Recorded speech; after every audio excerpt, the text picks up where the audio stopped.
I love to do. But some days, sometimes, I'm just like you, man. I hate this job.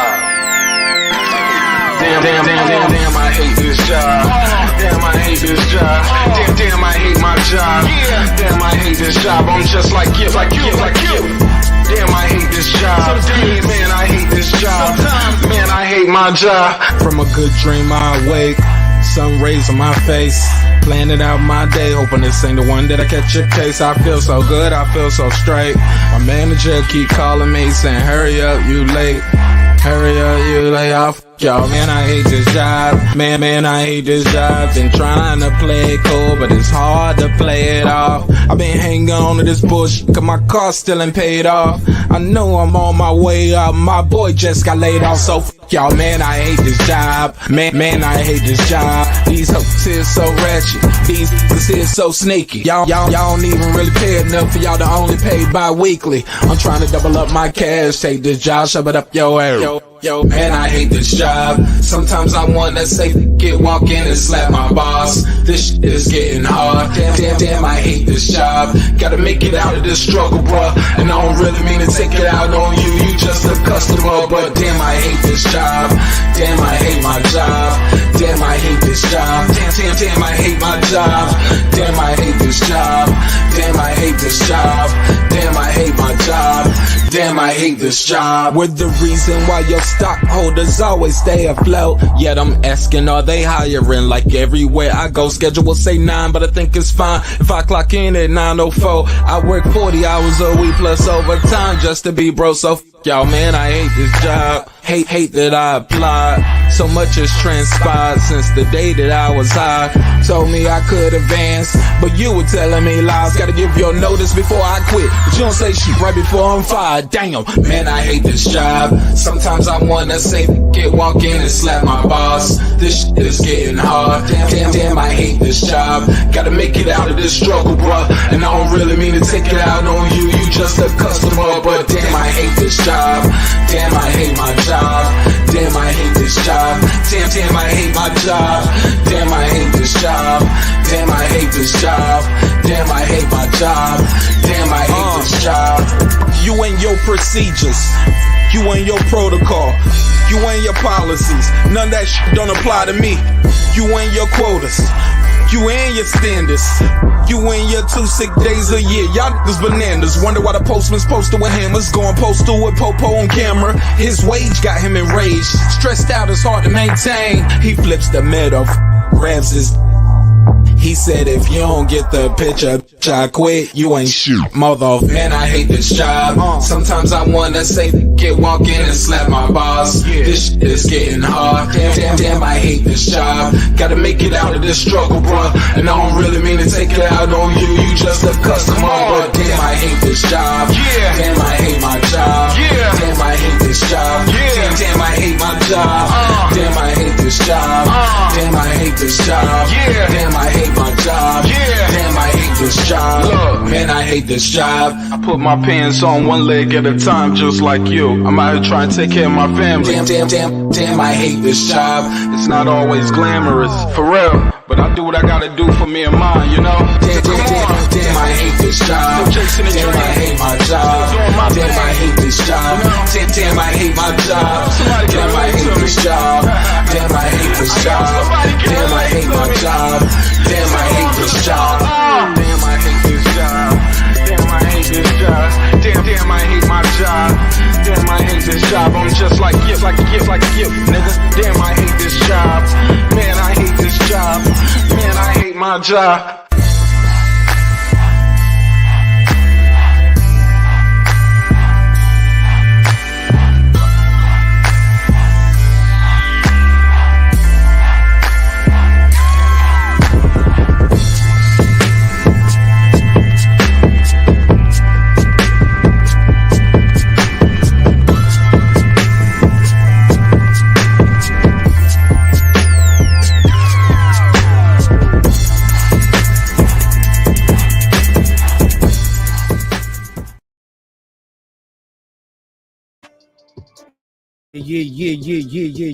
Yeah. What's poppin', yo? What's happening, man? You back in the lab with your man Marq Nash. He is I am he. Another great episode of Breaking the Beats. Man, we got a hell of a show planned for y'all this evening. It's a packed episode. Trick Daddy Dollars said Jay-Z was given the crown of New York. He ain't earned nothing. That's what he said. Yes. We're gonna talk about it. Also, in battle rap and versus news, Big Daddy Kane said, if I'm gonna do a versus, I want two people. I want KRS-1, and man, I want him and I to do a real battle. He want to do a real battle. That's what he said. So we're gonna talk about that as well. Also, in boxing news, we got a lot of fights coming up this week. And shit, man, this should be a good one. There's a lot of good fights on this card. On that card, as well as the top rank card, has some good fights over there. So I'm interested in seeing who needs to win the most. But you already know we're gonna talk about all that and more, man. Like I said, man, it's a packed show. I'm gonna run the intro and we'll be right back. Let's start this shit. This that squad sound.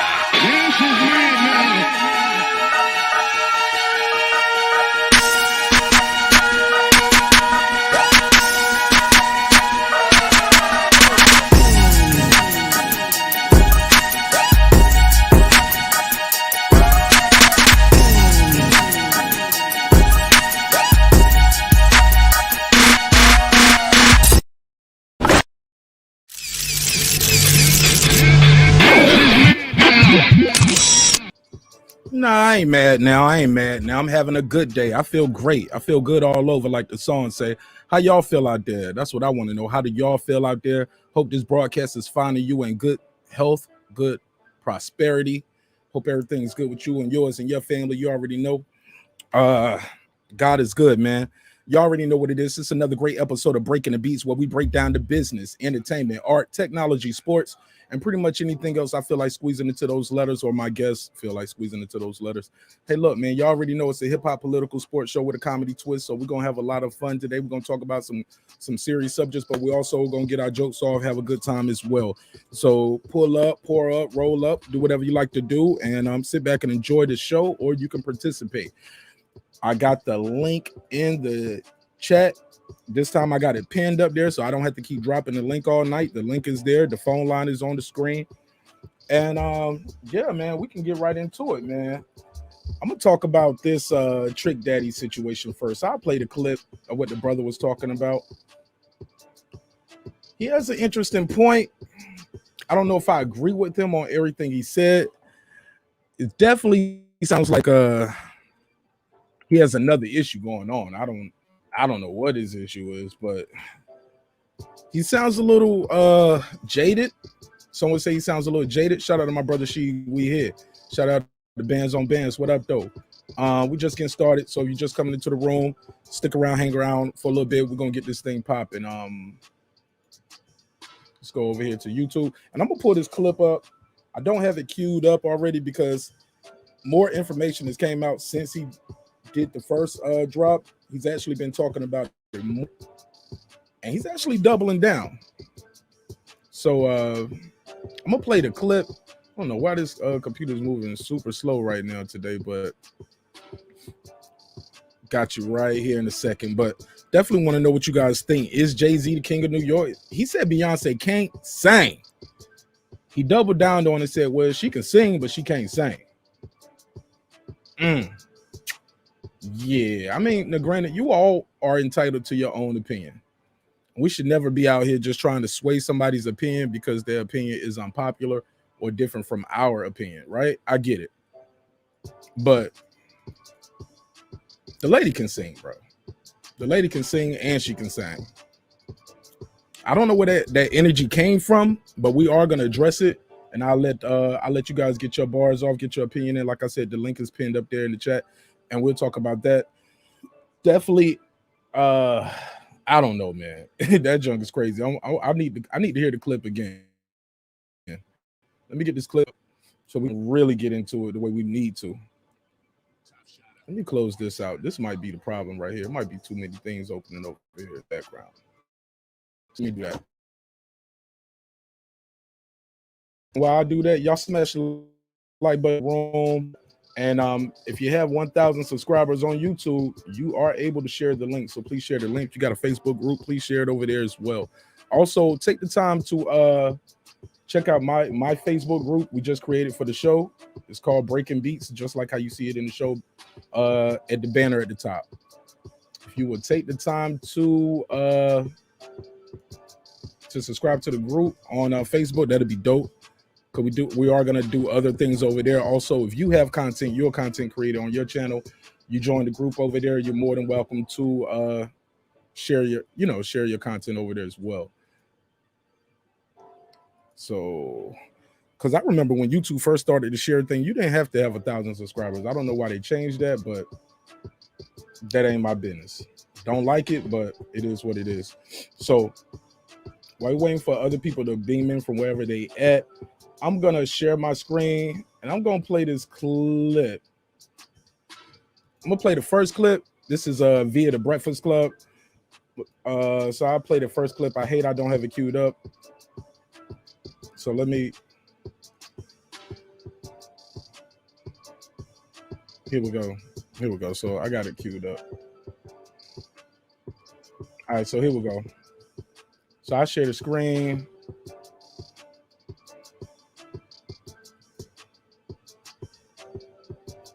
Let me close this out. This is moving too slow. All right, so I got the clip. Right here. I got it queued up. Here we go. And this is via the Breakfast Club, like I said, and they're talking about it. He has 2 clips that they're gonna play, and then we'll get back into some more of our commentary. All right, so let me make sure I don't have them on the screen. Cause iHeartMedia, boy, they'll come for you. They'll come for you, boy. They'll come take it down. So let me play the first clip. Jay-Z is not as great as people say he is. Here is Trick Daddy talking about Beyonce. Beyonce with her because she see money. Beyonce ain't trying to give back the music and that. Beyonce don't write music and Betty could sing her mother. So Beyonce can't sing. Beyonce is to R&B what Jay-Z is to New York. That's why they together. Huh? What? Who you can? All right, so did y'all hear that? We play one more time. Beyonce is and Betty could sing. Beyonce ain't trying to give back the music and that. He said she ain't tried to give back the music. That's what he said. Beyonce don't write music and Betty could sing her mother. So Beyonce can't sing. Beyonce is to R&B what Jay-Z is to New York. That's why they together. Wow. That's bold, Trick Daddy. Trick Daddy Dollars is bold with that one, right? I ain't mad at him, man. You got your own opinion. I'll play the next clip and we'll come back with some more of this commentary. Let me hear what else he had to say right here. Play this other clip. Jay-Z. Jay-Z ain't never won the greatest rapper alive. New York lost Biggie. They needed a hero. They wanted to be the mega of hip-hop, and they just handed it over to Jay-Z. Y'all gotta remember, Jay-Z changed his name 3-4 times. First time y'all ever heard of Jay-Z, he got on a record with some from down south called Big Pimp. You'll go Google and they'll say, yeah, it's Jay-Z song. But they ain't gonna tell you Jay-Z bought the mother song after the bitch got big. And at that time, what East Coast came and got a nigga from the South to do a record with him, man? So that's Trick Daddy Dollars. That's his take on Jay-Z and Beyonce. I want to know what y'all think about it. Let me know in the chat. Is he tripping? Is he right on point? Do y'all agree with Trick Daddy? He said she can't sing. He said she can barely sing herself. Also, we are going to get into some boxing talk tonight, and we got some more hip-hop talk we're going to do first, but want to know what y'all think about that topic. Do y'all think Trick Daddy Dollars is tripping? Because he doubled down on this statement. He did an interview with Mark Lamont Hill, and he started saying things like, hey, look, Stephanie Mills can sing. Whitney Houston can sing. Beyonce, if they 100, Beyonce is 85. 85. He said she can sing. He cleaned it up a little bit. He said she can sing, but she's not a singer. Really, Trick Daddy? Come on, bro. Come on. You tripping, Trick Daddy. Somebody might call him Trip Daddy right now instead of Trick Daddy. I like the guy. I like Trick Daddy. I think he's entertaining. Loved his music when I was younger. But I think he might be a little off on this one. I'm going to play this clip right here. I got this one queued up as well. This is him sitting down with brother Mark Lamont Hill. Mark Lamont Hill kept it a buck with him to his face. I at least respect him for that. He said, look, whatever you smoking over there, send that over here because you got some good shit. Here we go. Let's play this. Here we go. That's not a big issue.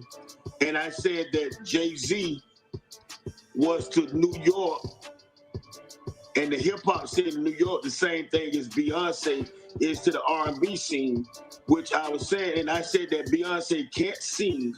I said she can't sing, to be exact. To me, a singer is a Stephanie Mills. A singer is a Whitney Houston, a Mariah Carey, a Alicia Keys, and Adele. To me, a singer is somebody that can go to church and have you and give you the word, and somebody that can. I'm from the South, so singing and singing is a different thing. Is she a businesswoman? No, I Have I ever hear that seen trick. anybody perform better than her? No. But I don't think she's a singer. So singing and singing is two different. So singing and singing is two different levels. I grant you that. But she's a singer, but I don't think she can sing, and that's my unpopular opinion. The thing is, that's your people that's up in the uproar, they don't. Salute to Asia Mav. Salute to my boy Asia Mav, and shout out to Twan Hill. What I'm saying, because they're trolls. It's my boy right here. This Twan. This the real Twan. It's hard for me to find somebody to work this food truck and at this restaurant because nobody don't want to work no more. Everybody just got comfortable with using Pittsburgh. What up? Coronavirus as an excuse for them not to work so they can get that unemployment and do the. Stop snitching, Trick Daddy up here snitching. I don't want to hear that part, Trick Daddy. Leave people alone. Leave people alone. Let them hustle how they hustle. You might have sold cocaine. They stealing government money. Let them hustle. I don't think that I said nothing to offend anybody. That's an important point you make, Trick. Hold on, Trick, 1 second, because you make an important point, right? Which is, and let me be clear, I don't agree with you. I actually think Beyonce can sing and sang, and I think when she's given the opportunity to flex her vocal muscles, she does that. And I think she actually writes a lot more songs than she gets credit for. And even songwriters and producers like Cool and Dre have said, like, look, she actually changes the bridge of this song. She actually changes the lyrics of the song. She steps songs up. Like I said, here you go.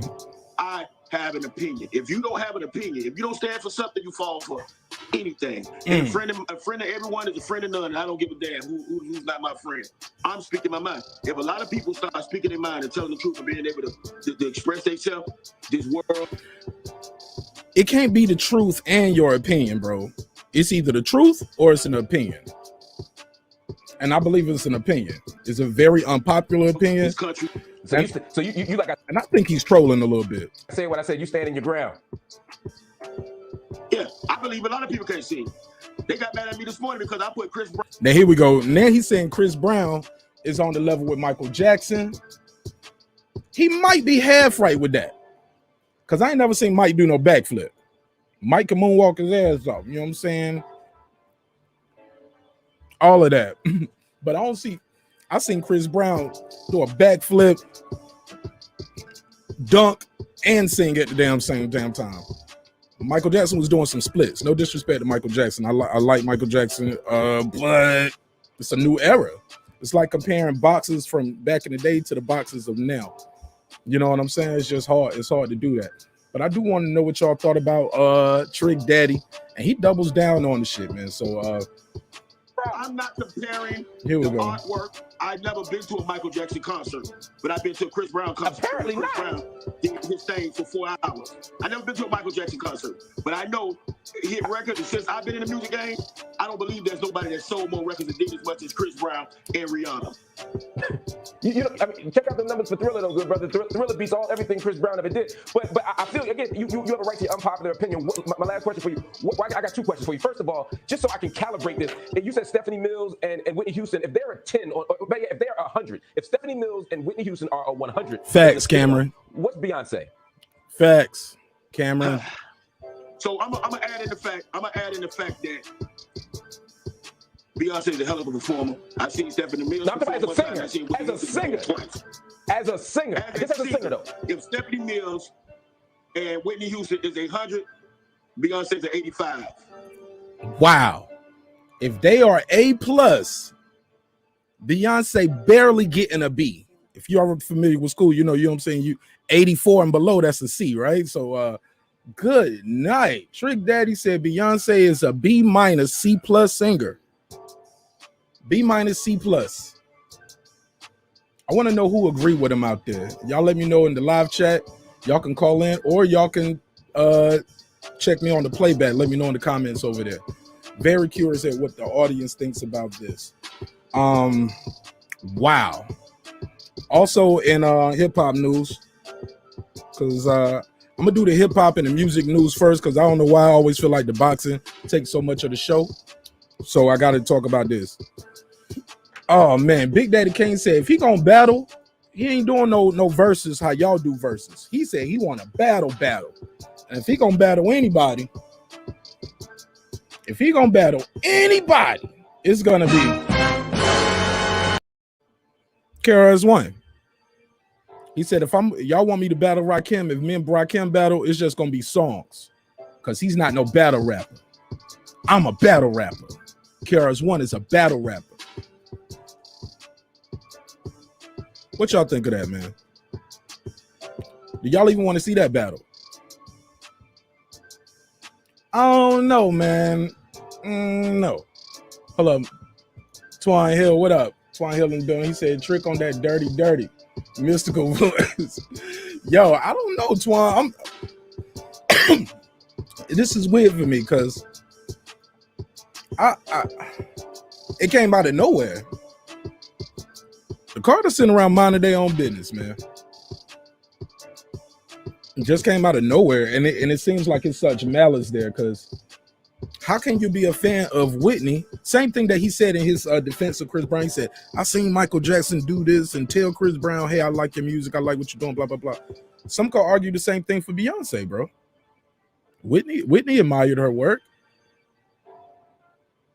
You get what I'm saying? So, oh no, it seems like it might be some other things going on with the brother Trick Daddy going on with that. I feel you, yo. He might be on that dirty. Who knows? Hey, look, but I ain't judging. You ain't on trial, like the song say, right? But y'all let me know, man. Are y'all excited about that Big Daddy Kane fight? Big Daddy Kane fight. Do y'all want to see Big Daddy Kane versus KRS-1? Definitely want to know that in a real battle, not no verses, because he said he'll do verses with Rakim, but he want to battle KRS-1. We'll talk about it. If y'all want to talk about it, we'll talk about it. Also on the docket, what else we have on the docket? Yo, my eyes, something. Yo, I was cutting the grass today. And while I was cutting the grass, something flew and stung me on my eyelid. And it's been bothering me all day since then. And it's like my eye keep watering up. It's crazy. What else we had on the docket today? Yeah, it's a lot of big fights on the card this weekend, man. Tank Davis versus Barrios. You see how little Tank looks beside Barrios? Looking up at that man. He's coming up in weight. Is he biting off more than he can chew? Is this going to be cherry picking? Gone wrong? Some say Wilder versus Fury was cherry picking, gone wrong. Buster Douglas, Mike Tyson. We've seen this before in boxing. Teofimo versus Loma. Some say he thought he was cherry picking with Teo. Didn't turn out that good. Charlo had a tough fight this weekend. He pulled it off, but yeah, man, it could have went. It was times he got hit with shots. I'm like, man, even though he was winning the rounds, I was on the edge of my seat. I'm like, how many more of these punches is he going to be able to take? But my question I want to ask the chat, the channel, and the panel tonight on the boxing side of the scene: who needs to win the most? Tank, Barrios, Loma, Nakatani's on the card, but some would say Nakatani's playing with house money. What about on the other cards that aren't on the thumbnail? Lubin got to fight this weekend. He needs this win, right? To get another shot at Charlo. Jensen Rosario needs this win, but I don't know if he wants another shot at Charlo right now. In the words of T.I., Not the way he was shivering and shaking on the pavement. Cause that boy was shaking on the pavement. My brother Asian Math in the chat, he was like Minnie Riperton. Yeah, she can sing. Diana Ross, Karen White, Anita Baker. Yeah, because he named Adele. It was like he put Adele over Beyonce. I like Adele's music. I like her voice. Beyonce got range though, man. Beyonce can sing at a deeper tones. I heard her do tones that I was surprised she can hit. Well, I shouldn't be surprised by how her voice is when she talks, but when she sings, she can hit those high notes. She has a high soprano when she wants to do it. Like I heard Beyonce yodeling on a song one time. I ain't never heard no nigga yodel other than Steve Urkel and Myra. What my damn drop set? Yo. But on a serious note though, man, I'm super excited about these fights this weekend. But Lubin needs a win, man. I think J-Rock dropped out to that card. I think J-Rock was on the card as well. But I'm gonna open the phone lines up. I just realized I ain't even got the phone line up. But the number is out there if you want to call in. And the link is out there if you want to beam in. Let me open the phone line up. And shout out to my boy Twan Hill, man. That's Twan. Man, I love that dude, man. I got a lot of love and respect for him, man. He's ironically, I know him from the Army. He was from Atlanta. Well, he was from Atlanta. Well, he is from Atlanta. How about that? He's from Atlanta, but he's actually in Hawaii, if I'm not mistaken. And here I am in his hometown, and he's in Hawaii. I ain't mad at him. That's a good swap, bro. That's a good swap. So I think this is his first time tuning in on the show. So I'm glad he tuned in. Let me do a quick sound check real quick. Make sure this phone line is lit. Can't wait to talk to y'all about some of these things.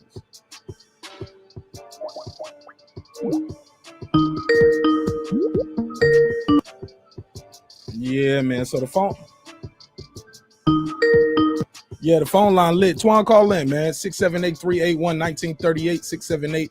678-381-1938. I'll put the number on the screen. Get the number back on the screen. Damn, the number's small. Blow that number up for y'all. Bam. Click.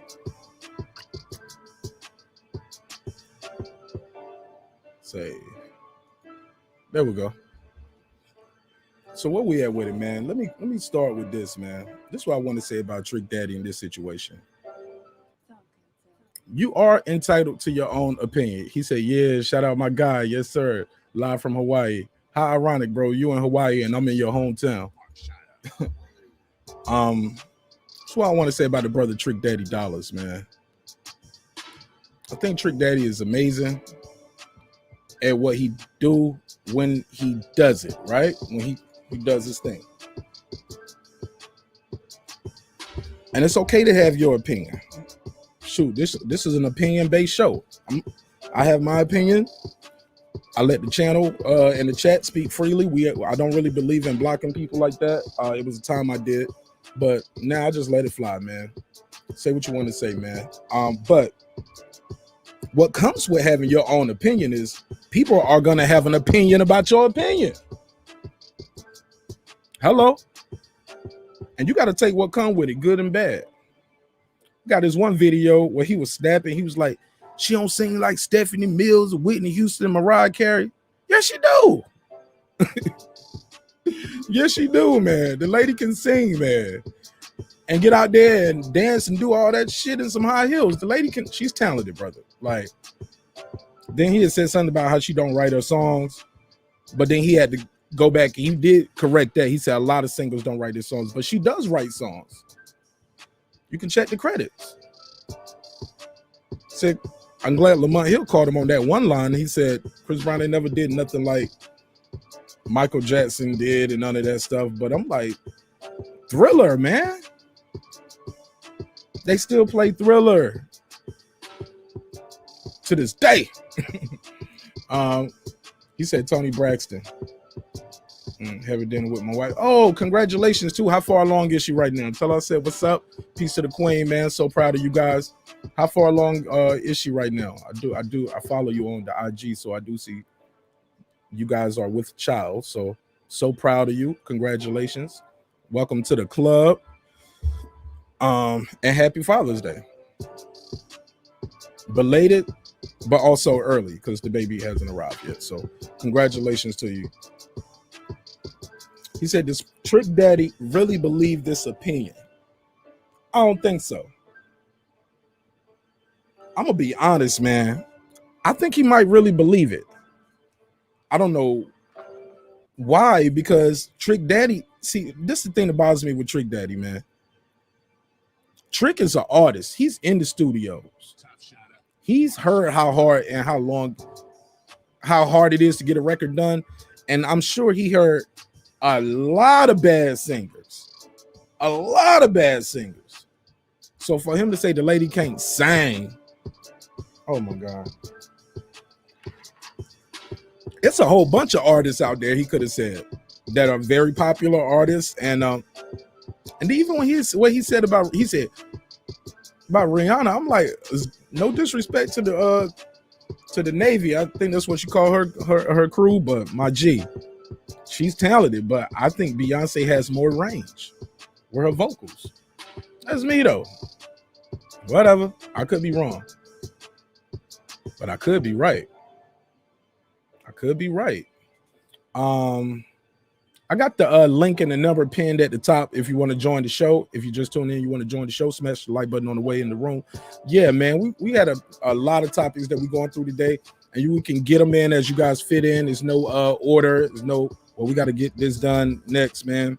You know, I'm a free spirit. In the words of my brother Asian Math, I'm a live and let live type of guy. And a lot of times I just don't care. You know what I'm saying? Just keeping the thigh wild with you.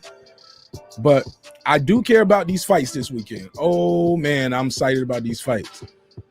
I'm super excited about it. Christina, yo, she can sing, bro.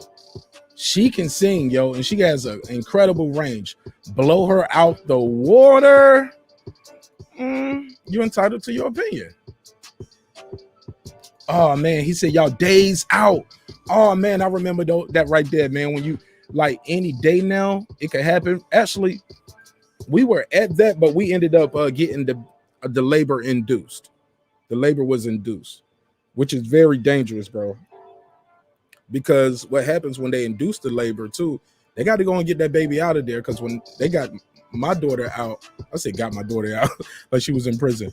But as they were inducing the labor, I didn't get to cut the cord because when she came out, the cord was around her. So instantly, you know, they had to clamp it, get that off of her. You know what I'm saying? Because making it happen quicker caused that to happen. But we needed to get the labor induced because sometimes that's when it's the most critical. Right there at the beginning of the pregnancies and right there at the end of the pregnancies when you have the most complications. But I believe in God that everything is going to be great for you and your wife, my brother, and I'm so proud of you guys. Congratulations. And can't wait to see those pictures online. My man said climate. Asia Mav, you just gonna drop names all night of other singers? Asia Mav, you got a Google. He doing his Googles over there. I like Climax too, though. While you bullshit, you pulled that one out right there. Shout out to Cheryl. I think Sister Cheryl was in Climax. That ain't fair though, Asian Mav, because you naming groups now against a solo artist. To be fair, you know what I'm saying? This dude don't put In Vogue, Climax. He naming groups. That's what it take to get Beyonce out of here. We got to get a whole quartet. Christina Aguilera blows Beyonce away. Troy, that's a Trick Daddy type opinion. It's unpopular, but that is your opinion, my brother, and you are entitled to it. What else we on? Before I forget, man, we sat down with Anthony Darrell on Tuesday. Had a great interview with the brother. It was a super dope interview. Man, it was super lit. He gave me a drop and everything. I'm gonna show y'all this little clip I did for the interview. I guess I'll take the call first. 832, what it do? You live on air.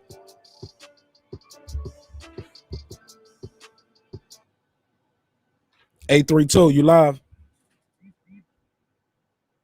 Hello? 832, what's up? You live on air. Let me make sure. 1 second. Hello? Can you hear me? Yeah, I hear you. Can you hear me? Okay, nice. Yeah, I don't know if it's just your volume or my volume. I don't know why you sound so low.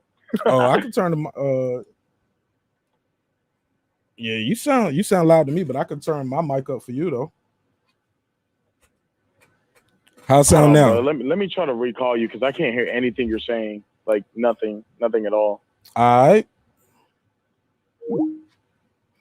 right, so I had a caller call in. Guess he couldn't hear me.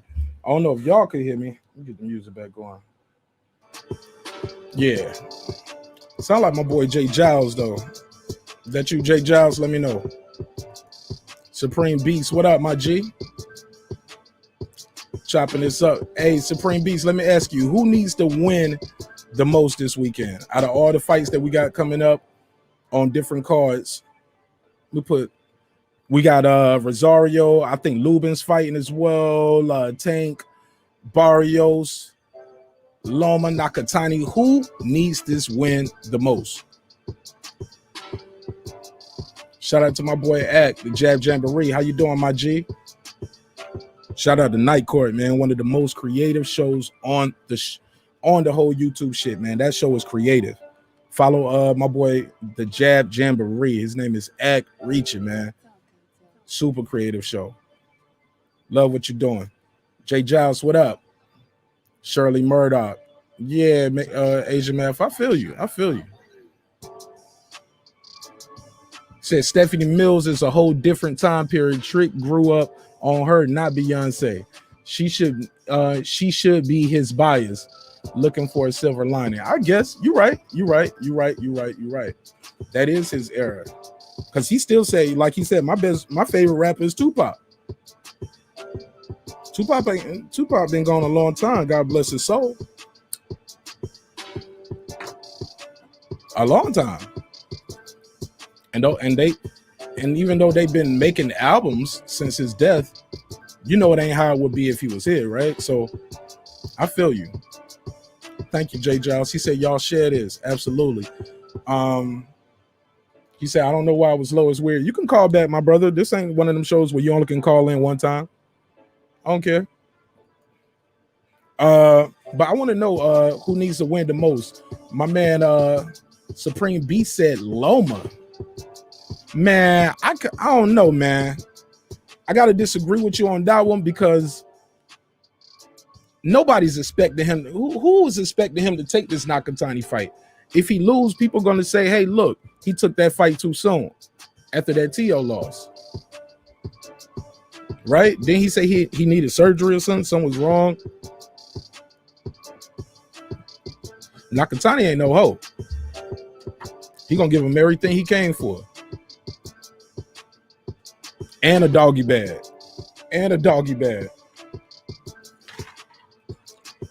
Take this to go play with you, man. I know you full, but take this to go play with you. I definitely see some knockdowns happening in that fight, man. There's gonna be some knockdowns in that one. Jay Giles said my mic was low. Is my mic low to anybody else?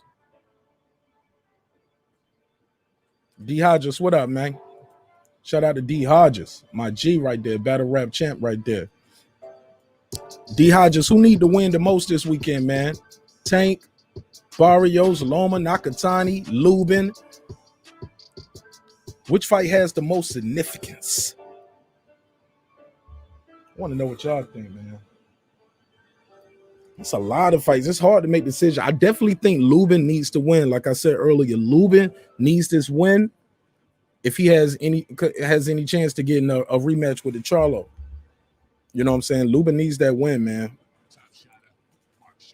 This fight right here is going to be entertaining. I think my brother Supreme Beast Bots and Talk is going to be in the city. So hopefully I can see him at the weigh-in. Y'all coming to Atlanta for the fight, let me know. I hope to see y'all at the weigh-in. That'll be super dope. We can chop it up, take a pic and everything. That'll be super dope. D-Ha just said, what up, Marq Nash in the chat, LDB salute. LDBC salute. Thank you, D-Hodges. Yeah, he said the mic sound fine, man. I was like, damn, I've been on the air for about 30 minutes and nobody told me the mic was bad. That would have been terrible. Not terrible, but terrible. Like Charles Barkley would say, right? Yeah, man, I'm really excited about the fight. I'm going to be in the building. The whole squad going to be there. So we're going to have a good time. I got my brother. He's going to come. I believe his, my brother-in-law, my sister's husband, he's going to be there. And I believe his dad is coming with him. So it's going to be a family affair with me. But it's always a family affair when I see King Asia Math in the building. How you doing, my G? Hey, salute to you. Salute to everyone in the chat. Salute to you, sir. What's good with you? I'll leave clear. I know this conversation we talking about with the female R&B artists is going to go to different trajectories. When I'm speaking on, we're just speaking on the octaves and the vocals. I ain't caring about who sold the most, who got the most awards and all this. I'm just talking about what sounds appeasing to my ear as what, you know, I would range. And when I was putting the group names in it, I didn't know the names of the females in the group in particular. I know in Vogue, Terry Ellis is one of them, but I couldn't think of all their names at the time individually. So that's why I put the groups in there. But in the group Climax, it says one chick in there, can't remember her name. To me, her vocals were definitely to me, in my humble opinion, more appealing and more of a sing versus sing. I will put her above Beyonce as well. It's also the songs that you choose to sing too. I mean, how much soul can you put into Bootylicious? You know what I'm saying? Can you pay my bills, pay my telephone bills? Like, how much soul can you put into that? You know what I'm saying? Some Beyonce songs are kind of poppy, you know what I'm saying? But the songs like Dangerously in Love, she kills that, bro. Oh, yeah, she does.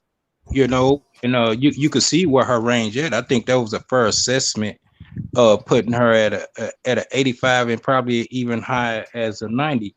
And once again, a person could say because of my age, I'm being biased, but I just know what appeals to me. This is another thing people have to consider, and these are just the facts. By the time Destiny Child was coming into an era, it came into the era to where it was common to where a person could tweak your vocals to make it sound better than what originally got recorded, versus in the 60s, 70s, 80s, and even to some degree of the 90s. It was just their actual voice, you know, the Mariah Careys, the Tony Braxtons, the Karen White, Stephanie Mills, and the list goes on and on and on. You know, many going back to the 70s, to many Rippletons. It's just a long list. A lot of them I put in the, you know, in the chat, and I wasn't even through.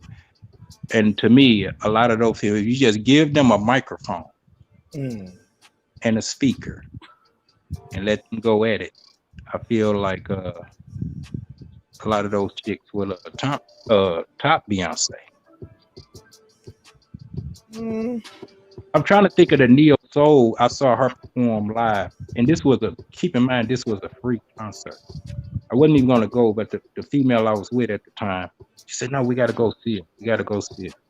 She got on the stage with a guitar and a microphone, and I promise you, after she got through performing, I felt like going up there paying her. I swear on me, I felt like, hey, I gotta go pay her something. It was no, you know, auto tunes or anything. It was just her, that microphone, and that guitar. I don't want to kill the vibe. I want to sing the lyrics to the song. Maybe you could think of her name. It was something Searching for Love. Hold on, you about to sing? Oh, I gotta pause the mic for this. No, I'm not. Now I'm not. I just wanted to know. I got to think of her name. It's gonna come to me. She sings Neil song. This was like 05, 06 when we went to the concert down on the riverfront. And man, that chick, gosh. I mean, her voice waves just, man. Beautiful. Shout out. I'm sorry. want to give a big shout out to Troy Graham in the building, man. It's my dude right here. Troy was able to participate with me with that interview we did with Anthony Darrell. Shout out to the dog, Anthony Darrell. Did a great interview with him. Asia Mav, we did a little got the little intro for him. Man, he was a good dude. He was very candid. I asked him a glove gate question. Had to ask him what he thought about that. I mean, who stopped the fight and about his brother. And we talked about the water crisis in Flint, Michigan as well. And the efforts that he's doing and how he gives back to the community. Man, we had a good conversation, man. We talked about racism in boxing. And because he was talking about, it's a Mexican belt. He was like, how did I beat Yildirim? And now Yildirim's fighting Canelo. Wow. And he had a good point. Like, and he said, but I get it. He's Mexican and it's a Mexican belt. So, and he kind of moved on. Me, I had to, go back there. Let's talk about that some more. And I asked him about what Jamel said about racism in boxing. And yeah, man, it was a great conversation. But Troy was able to participate in that as well as Major Key. And I appreciate you guys, man, for always allowing me to participate with you on your interviews. So I felt necessary and obligated to definitely have you guys a part of that interview. And this was Monday? We did it Tuesday. Oh, Tuesday. Yeah. It was pre-recorded. Yesterday? Yeah, I didn't go live though. It's a pre-recording. It was a scheduled interview, and it was like at a weird time. It was like 6 o'clock or something. Oh, okay. Yeah, but yeah, I tried to beam you in, Troy, but there you go. Go ahead, Troy. How you doing? I'm doing good, brothers. How you doing? I'm always good, even when it's bad. Yeah. You were saying something before it came on. I'm gonna go back on mute so you can. You broke up. Say that again. Oh man. Okay. Yeah.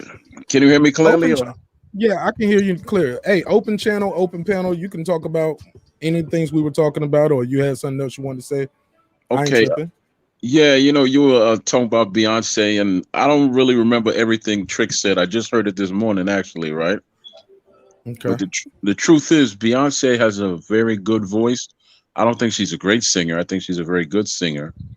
But there's folks out there, to me, that are much more powerful when it comes to singing, like Layla Hathaway comes to mind, Leela James. You ever heard of a sister called Alice Smith? She has a song called, All Runs Out. Okay, well, I'm gonna send you that video. She is no bigger than a minute, but her voice is right up there with Jennifer Hudson's voice. That's how powerful she is. She has an incredible voice, man. Now, I can listen to these women sing all the time. Beyonce, not so much, but she's all right, though. I'm not knocking her. She's very, very good. She's an entertainer, I think, more so than a singer. So God bless her and all of that, but I don't really look at her as a real powerful singer. How familiar are you with some of her songs? On like not the albums, but I mean not the singles sometimes. Like songs like Dangerously in Love, Halo. Yeah. You never heard any of those records? You didn't think she had a powerful vocal on those? No. I heard trust me, I've heard a song. I've heard her songs throughout the years, man. I like the song you just named. Yeah, I heard it, and I heard most of her hit songs, but I always thought she was a very good singer, just not a great singer. Because you got to understand, I came up in the time. Yeah, because I came up in the time when there was the Patti LaBelle's, there was the Aretha Franklin's around. There was the sister's name. She came out with the Pips, Gladys Knight, and all them around, and they had incredible voices. She's not nowhere near them at all. And that's all I was saying. Yeah. And very deep list. I ain't even scratched the surface. I did say Terry Ellis from it in Vogue. She has a good range of octaves. But here's the thing, guys. Saying she's not as good as somebody, that's one thing. Saying she's not good at what she does, that's different. Oh, well, that's another conversation. Yeah. Exactly. I didn't say she wasn't good. I said she's good. I just don't think she's a great singer. I think she's a very good singer, just not great. How far do you got to be at very good before somebody calls you great? Like, you got to power up your voice, Mark. What's that thin line between very good and great? Because you got to beat a lot of those names that we was just naming. You got to be able to go. Once again, give her a microphone and an audience without anything else, and then you could basically gauge it, assess it from there. Now you go in the studio and you can make a good project, and you add this and take a little of that, and shake this up this way, and come out with something good. Okay, cool. Salute to her. But the young lady's been on Star Search since she was a little kid. Like, she's been grinding where she didn't have no auto-tune and no studio work. She had to go out there and get it out the mud. And she was still nowhere comparing to the names we just named. Kudos to her for what she did, dude. That's just like Bud Copper. Okay, you dominated at 140. You in 147 now. So let me ask you this. So at your point, at this point, we heard all she can do then, I guess. So she'll never be great to you guys. She'll just be very good. No, because tomorrow, she could come out with something that'll blow everything out the water. We just got to, keep living. She still got years ahead of her. But we talking about as of now, this very second that we're speaking, based on what the evidence and the receipts that's already out there. And once again, this is just my opinion. Personally, probably say, hey, you talking trash or whatever. Once again, give her a microphone and give one of these other artists that I named a microphone and let them go at it. Even a Patti LaBelle, as old as she is now, I think she still got some good range in her octaves. Could this be nostalgia, guys? Because I heard Trick absolutely Daddy not. No.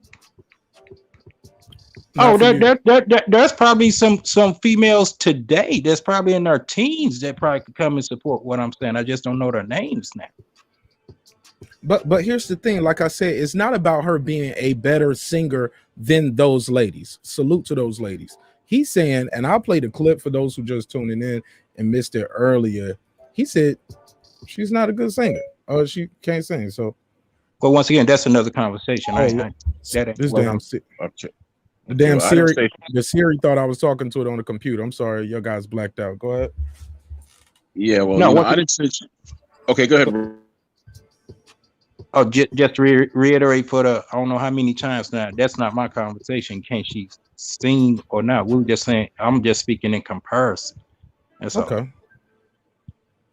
Well, do you think she can sing? Oh yeah, definitely. There's some Beyonce and Destiny Child songs that you were just naming a few of them. Yeah, that she deserved the accolades that she got, deservingly so. How about you, Troy? Do you think she can sing or no? Yeah, Mark. Yeah, I said. Listen, I said she could sing. Yes. I said she could sing. I just said she's not a great singer. She deserves everything that she got in this life because she worked for it and earned it. I would never come on here and say she can't sing. That's a fool's argument. She could sing. Personally, her voice doesn't touch my soul, so I don't view her as a great singer. And that's preference. I get it. Let me play this clip. Here we go. Let me hear what you guys think of this. Beyonce with her because she see money. Beyonce ain't trying to give back the music and that. Beyonce don't write music and Betty can sing her mother. So Beyonce can't sing. Beyonce is to R&B what Jay-Z is to New York. That's why they together. Huh? Well, you can. So what do you guys think of that? Well, once again, that's him. That's his words. What I think of it, that's kind of like summarizing them his words. Do I agree? If that's the question you're asking, I think he being a little bit more critical. It seemed like it's something more into it than what he's letting it be known. From his response to that, I wouldn't necessarily agree with just that clip right there. And India.Arie. Now I ain't got to sing. That's who I was trying to think of. India.Arie. That's who blessed me with that performance of a lifetime. India.Arie and Alicia Keys. Those are two females. Straight a cappella. Hey, she do the thing. But back to Trick and his. I sat beside India.Arie on a flight back from Baltimore, from like DC to Atlanta, and I had a first class seat. Don't ask me how, but I got a first class seat. You know how they tell you can get bumped, get the first class seat if you wait. So I wait. That's how I got that first class seat. But I was sitting right beside India.Arie, man, and She smelled great. And she's beautiful. And Yes. I was sitting there, I was like, this is Andy Reese. So I ain't fan out. We just chopped it up. You know how players do. Like, what's up, yo? Peace, queen. Right. I was not married at that time, so I was all in her face. Now I want to ask, what year was that? It was definitely a long time ago, before I got married. But I don't remember the year, man. I'm not good at that stuff. I can remember like weird stuff that I shouldn't remember. Like, but I can't remember the year. Like, I remember how good she smelled. How about that? I remember how nice she looked, natural, but I don't remember the year. I remember how good she sounded. I swear, I was about to go in my pocket. Let me shout out real quick to my chat. Shout out after her performance. Oh, I'm sorry. Taylor Bill said Trick Daddy should change his name to Trip Daddy. And he said, y'all remember A. Marie? Oh shit, she was fine. Yeah. You talking about Anne Marie? Like the one who had that One Thing Got Me Tripping song, Taylor Bell? That's what you talking about? But Trick Daddy had another comment too. He said about your boy Hove. And I'll play that part of the clip. And I want to know what y'all think of this too. She goes through to be a perfectionist. Now, here is what else Trick Daddy had to say about Jay-Z. Jay-Z ain't never won the greatest rapper alive. New York lost Biggie. They needed a hero. They wanted to be the mega of hip-hop, and they just handed it over to Jay-Z. Y'all gotta remember, Jay-Z changed his name 3-4 times. First time y'all ever heard of Jay-Z, he got on a record with some from down south called Big Pimp. You'll go Google and he'll say, yeah, Jay-Z song. But they ain't gonna tell you Jay-Z bought the mother song after the bitch got big. And at that time, what East Coast came and got a nigga from the South to do a record with him, man? That actually... Even if he's right with that, I don't think he's right, because when Big Pimpin' came out, they had already had already did a song with Wayne. By the time, right? Who was already? One day already worked One Cash Money and No Limit had already worked with Harlem, right? Joel Santana. Cameron. He had already did that Bout It with Jim Jones. Correct. I think Silk is on that. That was before Big Pimpin'. Exactly. If I'm not mistaken. Big Pimpin', Jay-Z already did Hard Knock Life, Volume 1, 2. He was already established. He was almost on his way to Blueprint. That's what I was about to say too. When he did Big Pimpin', he was already Hove. Exactly. He was already Jigga. Yeah, man.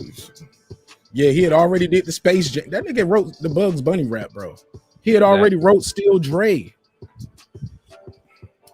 Yeah, man. I don't get it, man. I don't know where it seems like he has some animosity there, but I definitely want to get with you guys and get some boxing talk in, man, if we can, and pick y'all brains about these fights that's coming up. I was talking to Coach Malachi today, and he was talking about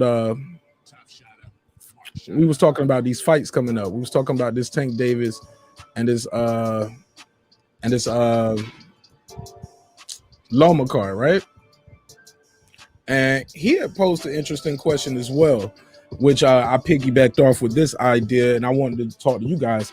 Which fight is the biggest fight? And also, who needs to win the most this weekend coming up? We can open up with whoever wants to go first. Go ahead, Troy. Asian man say you going first. Go ahead, Troy. All right. Well, I'm really interested in the Tank fight, of course, for obvious reasons. Oh, what's the obvious reason?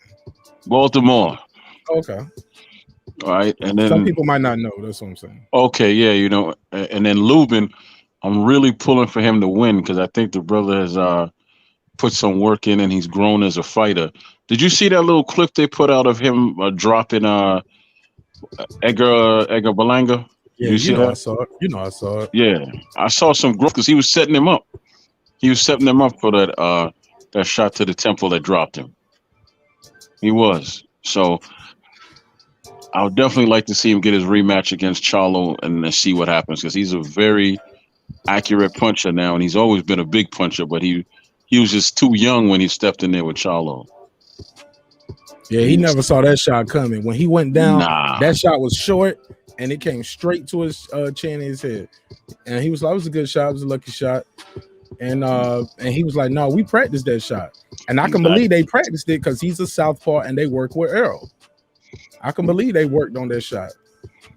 But Coach Malachi asked earlier, who has the tougher fight? And I thought that was a good question, but we can tie that in with this as well. I wanted to know which one of you guys, what you guys think, who needs to win the most though? I know you said you're interested in the Tank fight, but is it all or nothing for him? Does he have to win this fight? Does Barrios have to win? Does Loma gotta win to still keep his pound for pound top 10 status? Tank doesn't lose anything if he loses this fight. They'll just make the rematch bigger or something like that. But he doesn't lose anything if he loses this fight. Anything. Yeah. I don't see him losing anything if he loses. I really don't see it. Go ahead, Asia, man. Yeah, I definitely agree with that. The one person where they pulled out, J-Rock, he was still on schedule to fight. He would be the one that needed to win the most, but since he's out with the ones that still up, it's a toss up with Loma and Lubin. But I got to pick the two. I would say Loma definitely has to look good against Nakatani. Loma has to look good to get back into it, because he was placed on this high pedestal. Regardless if people agree or not, to me, he was given more cachet than he had earned. So to resurrect that, he definitely needs to look impressive against Nakatani this weekend. Hey, HLD in the building. He was like, Lomachenko has the most to lose. Barrio got the most to win. Interesting perspective. Because look, this is my thing right here, guys, and I'm interested in what you guys think. I feel like Lomachenko might be playing with house money more than we all believe. I believe Nakatani's playing with house money, right? That win over Loma is going to be major. But if Loma loses, I feel like the people who love Loma the most, they're just going to say he took the fight too soon. He took the fight too soon after the loss, and I believe he had a surgery since the loss to T.O. So they're going to say, yo, you took that fight too soon. Because after T.O. fought him, T.O.'s fighting George Kambosos. He's fighting Nakatani.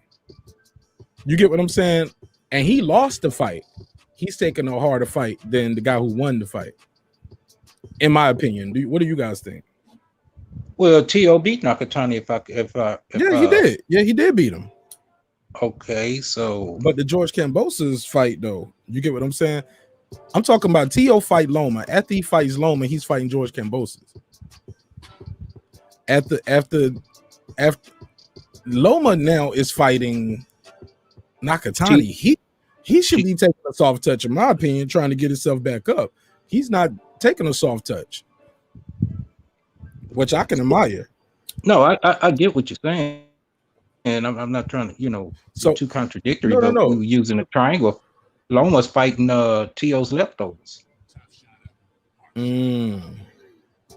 Is he a leftover though, man? Just because you beat somebody, that I would think a leftover is something that's done and washed up. Is nothing really left. Like somebody leftovers, because if not, we're gonna say they ain't fought nobody. To be fair, right? You got to fight somebody, whether you beat them or lose to them. You need a resume. So, but that's something we say a lot in boxing too. I said I was gonna do this show one time, Troy. I was gonna call it the most overused terms in boxing. Overused and misused. Like we say everybody ducking. We say people are chinny. Hate. Huh? Yeah, you hating. Fanboy, clout chasing. I'm like, man, what? Y'all are overusing some of these terms and they don't fit certain situations. Narrative. You're trying to be narrative with me, nigga. No, I'm like, no, I'm just giving you my opinion, my brother. It's different from yours. I'm not trying to change your opinion. I'm just trying to explain mine. Simple as that, True. I mean, watch. It was a lack of a better term, but he already had shared the ring with T.O. And Yeah, I so, won't poking at you, Age Math. I'm sorry, man. yeah, didn't mean that. I didn't take it as such. Nakatani is still, it's a compelling fight. It's an interesting fight. I don't feel like it's the most intriguing of, and this is definitely this is a boxing fans weekend this weekend. And I would say the most compelling is the Tank fight because he's daring to be great. And I salute that brother. Some people, hey, now look, Coach Malachi said he ain't daring to be great. They look at it like, yo, why you ain't fighting guys at 135? Why you not fighting those guys? Because Devin just fought and you about to fight. That means y'all could have met up and fought together at 135. I love to hear his take on Canelo when Canelo does it then. I'll get him up here, man. Coach Malachi ain't hard to find. Right. I mean, he can feel the way he want to feel, but this is a brother we talking about. You know, if I mean, Canelo gets raked through the coals. You know, he jumping around and all this, but Tank, I feel this is definitely a daring to be great fight for him because outside of the punching power, what advantages does Tank have? This is his first fight at 140.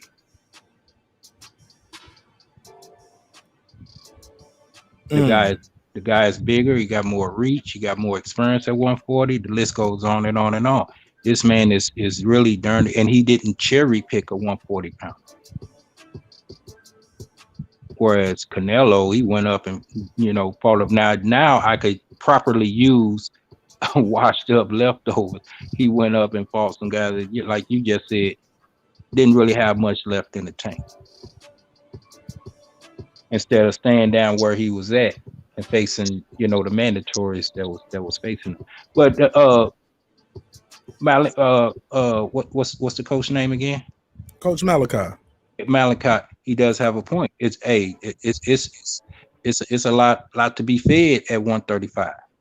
It's a lot of eating down there. I'm not gonna jump over that. Yeah. So hopefully, he go down there and finish that unfinished business down there because it's a lot of unfinished business at 135.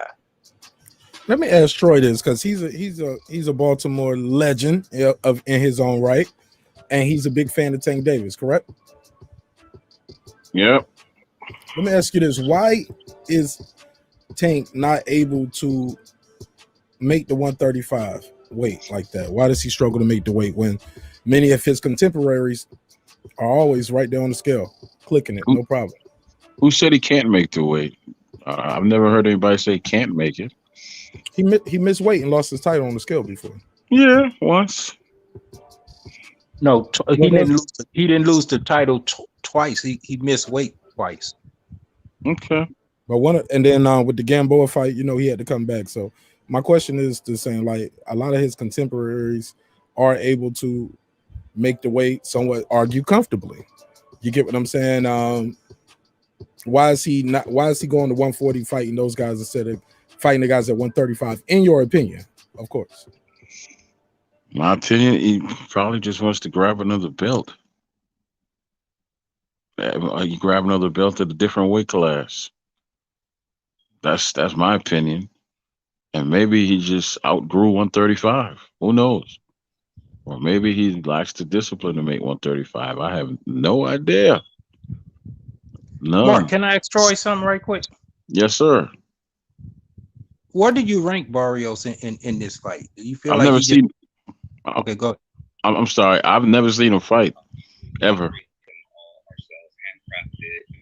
Yes. What would you rank him? Is this on paper? I don't want to say a deadly fight for him, but what you mean rank him? Like how much of a shot do I give him to win the fight? Exactly.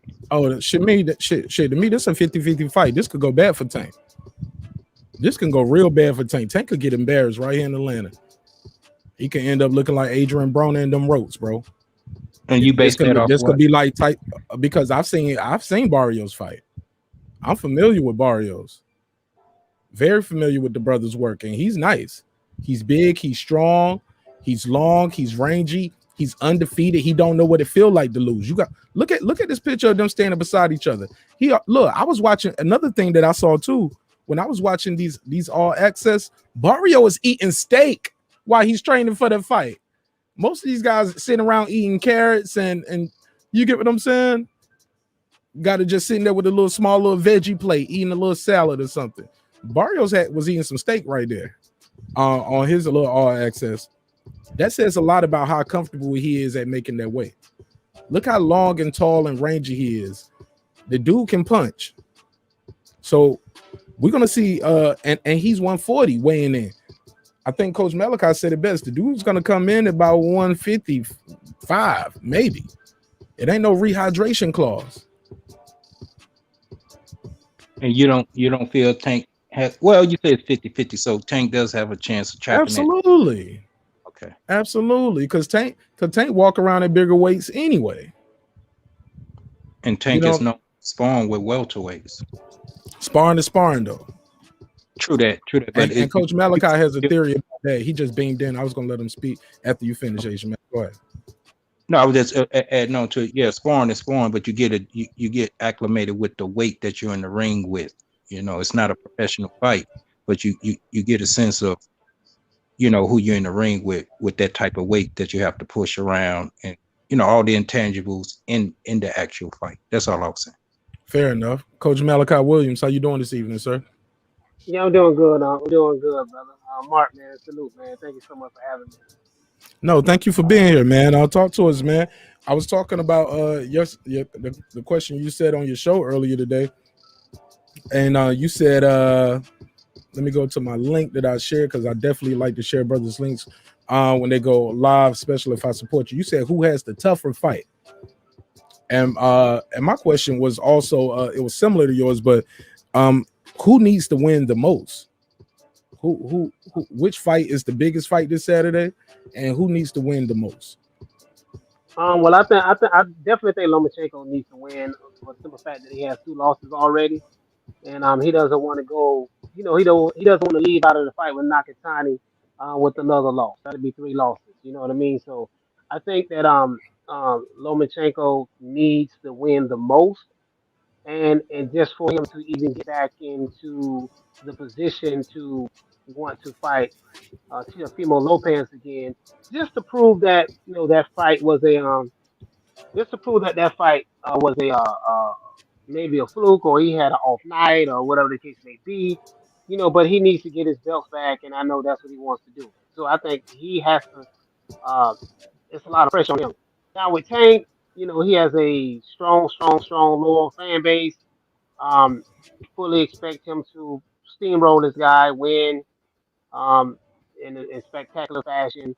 I'm not the one that's in that party, but his fan base believes that Barrios is just another tomato can, I guess. They're gonna steamroll him. So I think that I'm not saying that. I don't agree with that at all. But I think that Lomachenko has to win. There's more pressure on him to win. And as it relates to Tank, um, we'll see. We'll see what he do Saturday. I know he has a lot of power. I know he's strong. But I've been watching boxing a long time, man. I've seen it happen. I've seen it happen. I've seen it happen time and time again when these guys step up and they're heavily favored against the guy, and that guy is, Barrios is coming to fight. And I always talk about trainers. His trainer, Virgil Hunter. And if he has any skills, which I think Barrio does have skills, and if he listens to Virgil Hunter, Hunter's going to be a long night. Remember when we talked to Buddy McGirt? Buddy McGirt said when my favorite fighter at that time, one of them was Pernell Whitaker. And I told you I was a fanboy of Pernell Whitaker, and he said that his when he fought Pernell the first time, and he fought Pernell very, very hard. That was a hell of a fight. Could have went either way. He said that he wasn't only just preparing from Virgil Hunter. He was preparing for not Virgil Hunter. He wasn't only preparing for Pernell Whitaker. He had to prepare for Georgie Dick, which was Pernell Whitaker's trainer. So Virgil Hunter's going to have a damn good game plan to beat Tank, to fight him, beat him, whatever. You know what I mean? And I just think that Barrios he's a champion. He's a regular WBA champion, right? He's fighting in Atlanta, Georgia. Tank is a heavily favorite.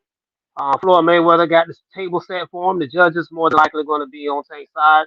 The referee, everything is against Barrios. The only way he can win Even though this fight, Barrios is the champ. yeah, even though Barrios is the champ, Tank is the guy. He's the guy. It's Barrios is the champ, but Floyd Mayweather, CBC, Floyd He's Mayweather. a B-side champion right now. I get it. Yeah, you see what I'm saying? So he gonna have to, he gonna have to fight. He gonna have to try to stop Tank. He can knock Tank down 5 times in that fight, 6, 7 times in that fight, and he'll still lose. In my Don't opinion. say that, coach. Don't say that, coach. No, I'm dead serious. I honestly believe it. I'm not being sarcastic or anything. So you saying the fix is in? It sound like then, coach. What's the point of watching it? That No, I'm sounds not terrible, coach. No, I'm not saying the fix is in. I'm saying he's the heavily favorite. I'm gonna give you a perfect example. Larry Holmes fought Michael Spinks. I just looked at this fight today. He fought Michael Spinks. Not the first fight he lost. Larry Holmes definitely lost that first fight, in my opinion. But the second fight, man, he was beating the brace off Michael Spinks. Don't you know he lost to a split decision? You lost. Say that again. Watch the Larry Holmes Michael Spinks 2 fight. He was beating the brace off that dude from pillar to post. And Larry Holmes lost in a split decision. So it happens in the sport of boxing. You know what I mean? Can Tank stop him, beat him? And we'll find out. I'm not sold. I'm just not sold on who's going to win. I think it's going to be a great fight, but Barrios is the underdog. he the underdog for a reason, and Tank is supposed to just steamroll this guy. I just don't think it's going to happen like that myself. But he's going to have to stop Tank. He's going to have to knock him out. He won't win the decision, in my opinion. You say he can knock him down 6 or 7 times and he'll still lose. That sounds like it's a fix. The fix is in. Yeah, I mean, I'm of course, I'm being a little facetious, but I'm just saying the cards is stacked against him. He's going to have to stop Tank. I don't think there's a, this is a PBC fight, right? PBC, this is a PBC fight, right? Mark. I think it's Showtime Championship Boxing. I don't know. I can look it up, but it might be. That's PBC. That's PBC. You know what I mean? So Showtime PBC. Yeah, that's what it is. Yeah, he gonna have to have the fight of his life. He gonna have a Buster Douglas, Mike Tyson, 1990 in Tokyo, Japan night. He gonna have one of those fights to win.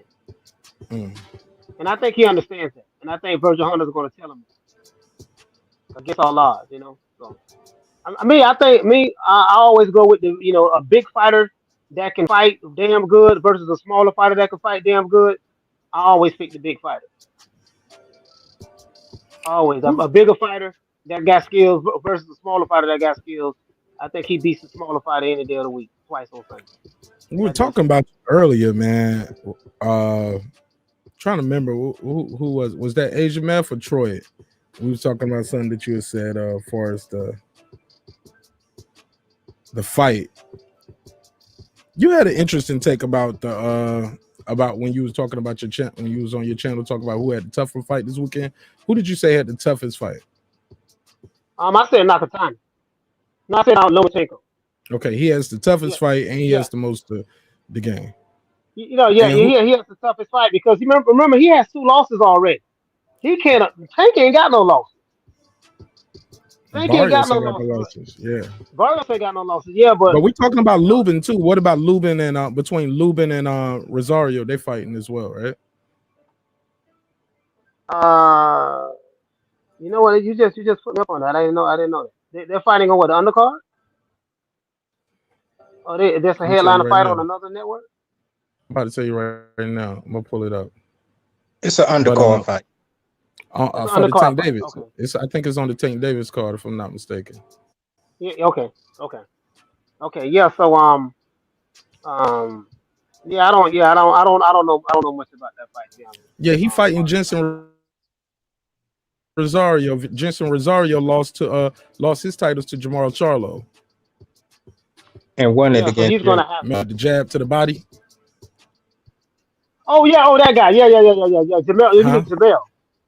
You mean Jamel Charlo? He beat Jay, but he yeah. Yeah. What I say? I just said Jamel Charlo. Charlo.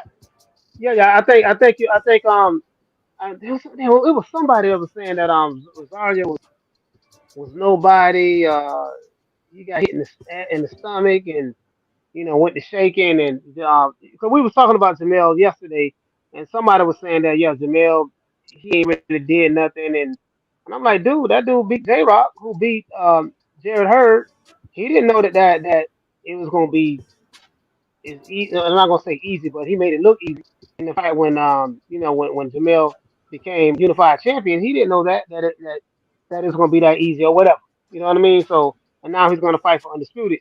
So yeah, I kind of disagree with that. But Rosario, yeah, he's gonna have to fight. He got because he want to try to get back in contention. I think he felt like he could have fought better that night. So he's coming off a loss. So I think the pressure's on him too. You know what I mean? You don't want to have two losses in a row. You don't want to have two losses. Lomachenko, Tank ain't really got no pressure on him, in my opinion. Because if he beats the guy, he's supposed to beat him because he's the favorite. He's fighting in his hometown. Well, of course, I know he's from Baltimore, but Atlanta, he sell out that Atlanta come out for him. You know what I mean? He sell out that venue, so he's pretty much a hometown favorite. Everything is lined up for him in order to get that belt. So Barrios will have to fight, have a Buster Douglas that night against like when Buster Douglas beat Mike Tyson, in my opinion. But and Rosario is going to have to. The pressure's on him because he can't. He don't want to have two losses in a row. In my opinion. Yeah, the Rosario I saw fight J Rock is not the same Rosario I saw fight Charlo. Nah, but Styles made fights, and it looked like two different. It looked like two different fighters on Mark. To be honest with you, it looked like two different fighters. And maybe Jamel Charlo's power has something to do with that too. I don't know.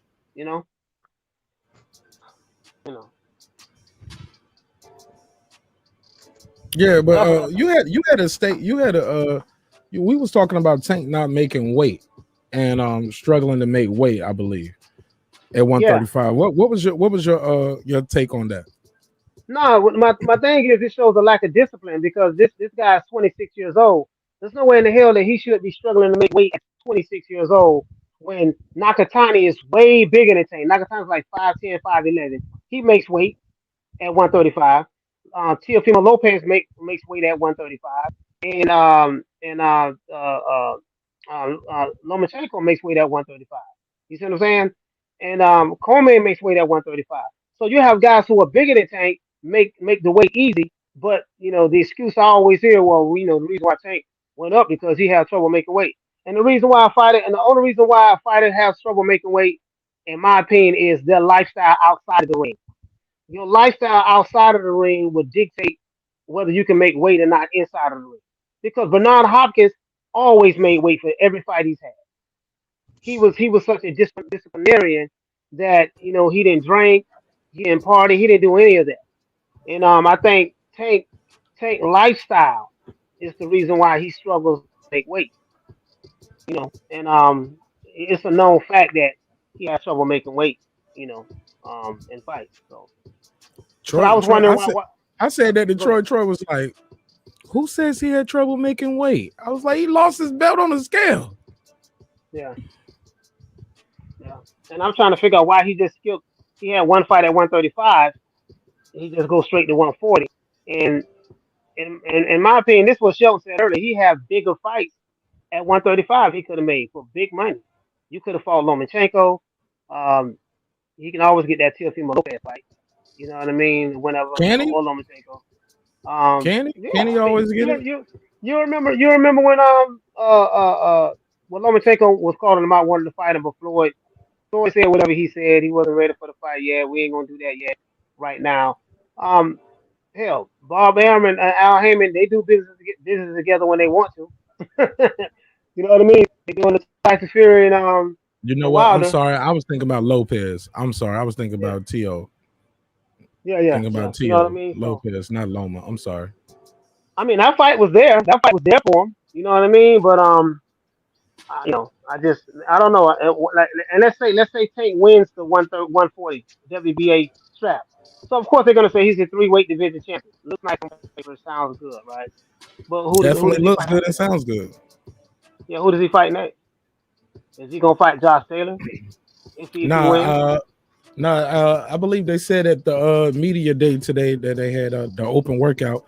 This is like a one-off. So he had a one-off at 135, one-off at 140, and one-off means what? He's gonna go back down to 130, or he's gonna go to 135. I heard him say he can fight between 35 and 30.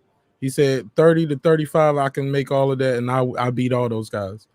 But he's coming up to 40 because I think he thinks it's a sweet lick. Yeah. At 140. He could be wrong though. Well, we're gonna find out Saturday. We're gonna find out how sweet it is.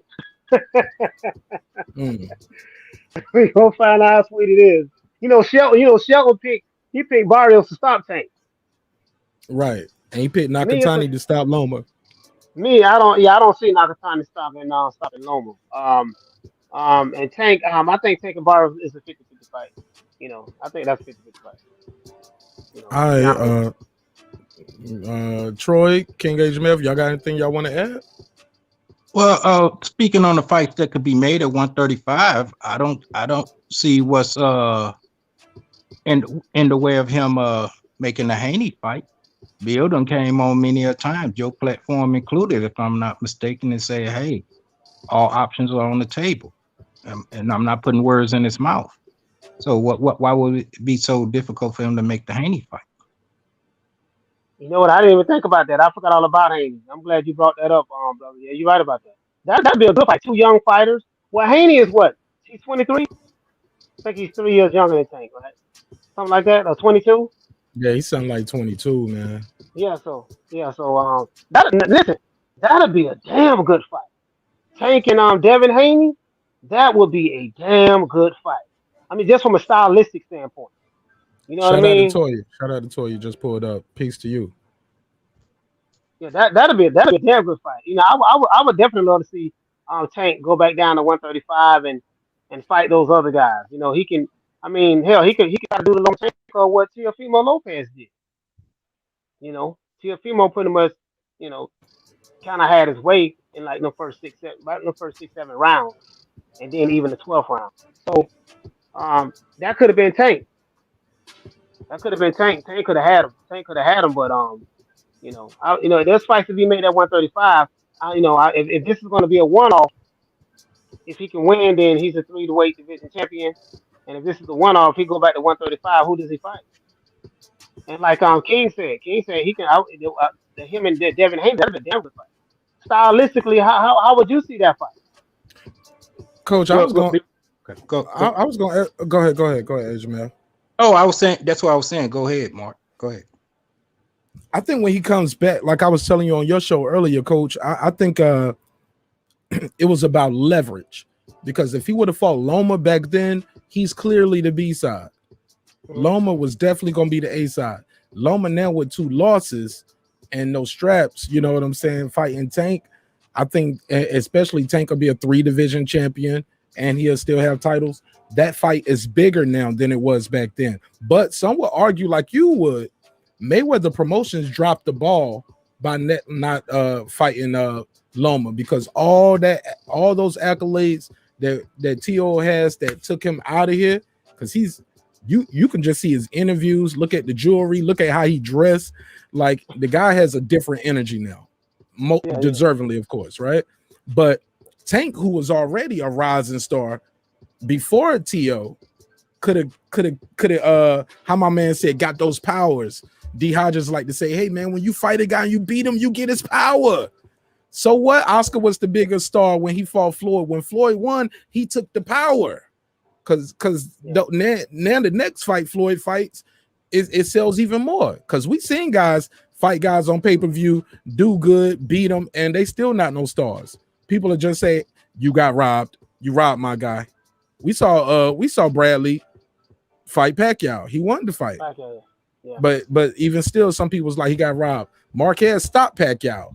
They say he was on I heard Matt Skellum saying the Mexican cocktail was better than the you know what I'm saying? I'm like, yo, that's like That's something to say. That's an egregious thing to say with no evidence. And Matt Kellerman knows better. He knows Yeah, better than that, right?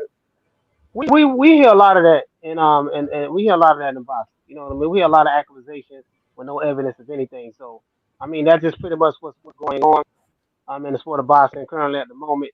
But we know with the Marquez and Pacquiao fight, they fought 4 times. You keep fighting somebody over and over again, you're going to figure them out. And they had close fights. They had close fights in a few of those fights. He just timed them. He knew he was going to dash in there, and he ran right into that right hand. Bam. So after 4 fights, it is. That's why it's dangerous to fight a guy that many times. Because once a guy figures you out and he pick up certain habits and tendencies that you normally do, you know what I mean? It's like, oh, okay, I know what he's gonna do. He's gonna go back to doing this.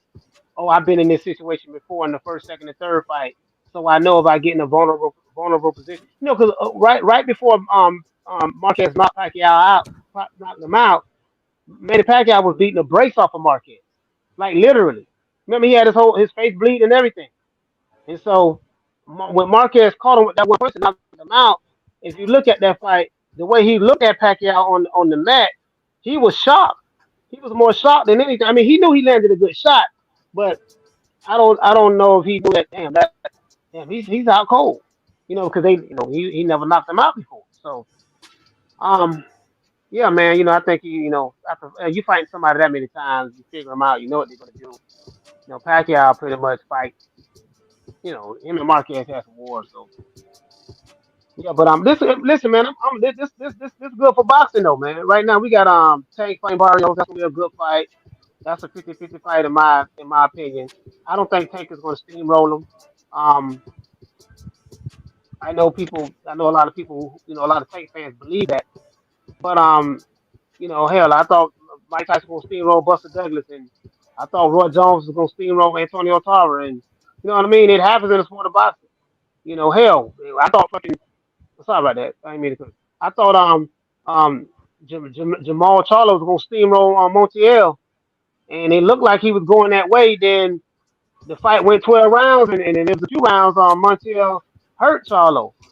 You know what I mean? So I think it's gonna go 12 rounds, and I think Barrios is gonna come to fight, and he has Virgil Hunter, and Virgil Hunter is a damn good trainer, and as long as he has a good fighter in Barrios, I think that. And it's something you said. It's something you said today. You say Barrios is undefeated fighter. He's 26-0 with 17 knockouts. He don't know how to lose yet. You got to teach him how to lose. Right. You got to tell you got to let him know tonight ain't gonna be your night through will or kill. You got to let him know tonight ain't gonna be your night, and I think that's very important. But if you're counting Mario Barrios out, oh my God, you're gonna be in for a show then. Same way some people were in for a show. Now, granted, I don't want to see a fight like that one we saw with Charlo. Granted, Charlo was challenged, but I wasn't really giving Montiel those rounds. He was just just because you're doing better than I thought you was gonna do doesn't mean you're winning the fight. Does that make sense? No, it made perfect sense. I mean, shout out to Black and Brown Boxing, got the best show on Friday nights going on, man. I love what he do. I like my show too. I love my show too, but man, he got a different type of energy. That's why I was like on Friday, man, we might just talk about hip hop. He got the boxing talk down, and there be all kind of shit going on over there. He's been off for a bit, due to work, family. Shoot, it's Friday night. Your wife want to go out to eat sometime. You know what I'm saying? So, and we love him. We're gonna lift him up, and everything you do, make sure you subscribe to him. I'm trying to help all you get to y'all 1,000 subscribers. That's why I share y'all link. So hopefully, once you get to 1,000 subscribers, y'all will share my link too. With that said, shout out to God Body Sports. That's my guy right there. Like what he doing over there, and salute to you, man. Thanks for having me on your show the other day. And no, that was Pound for Pound. I was on his show the other day. My bad. But shout out to you as well, God Body Sports. Like what you're doing, keep doing it. In a major way.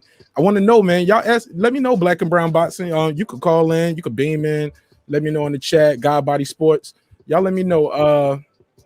And y'all don't have to stay long. Because we ain't gonna be here too much longer. I just want to know, what do you guys who do you think needs to win the most out of the upcoming fights?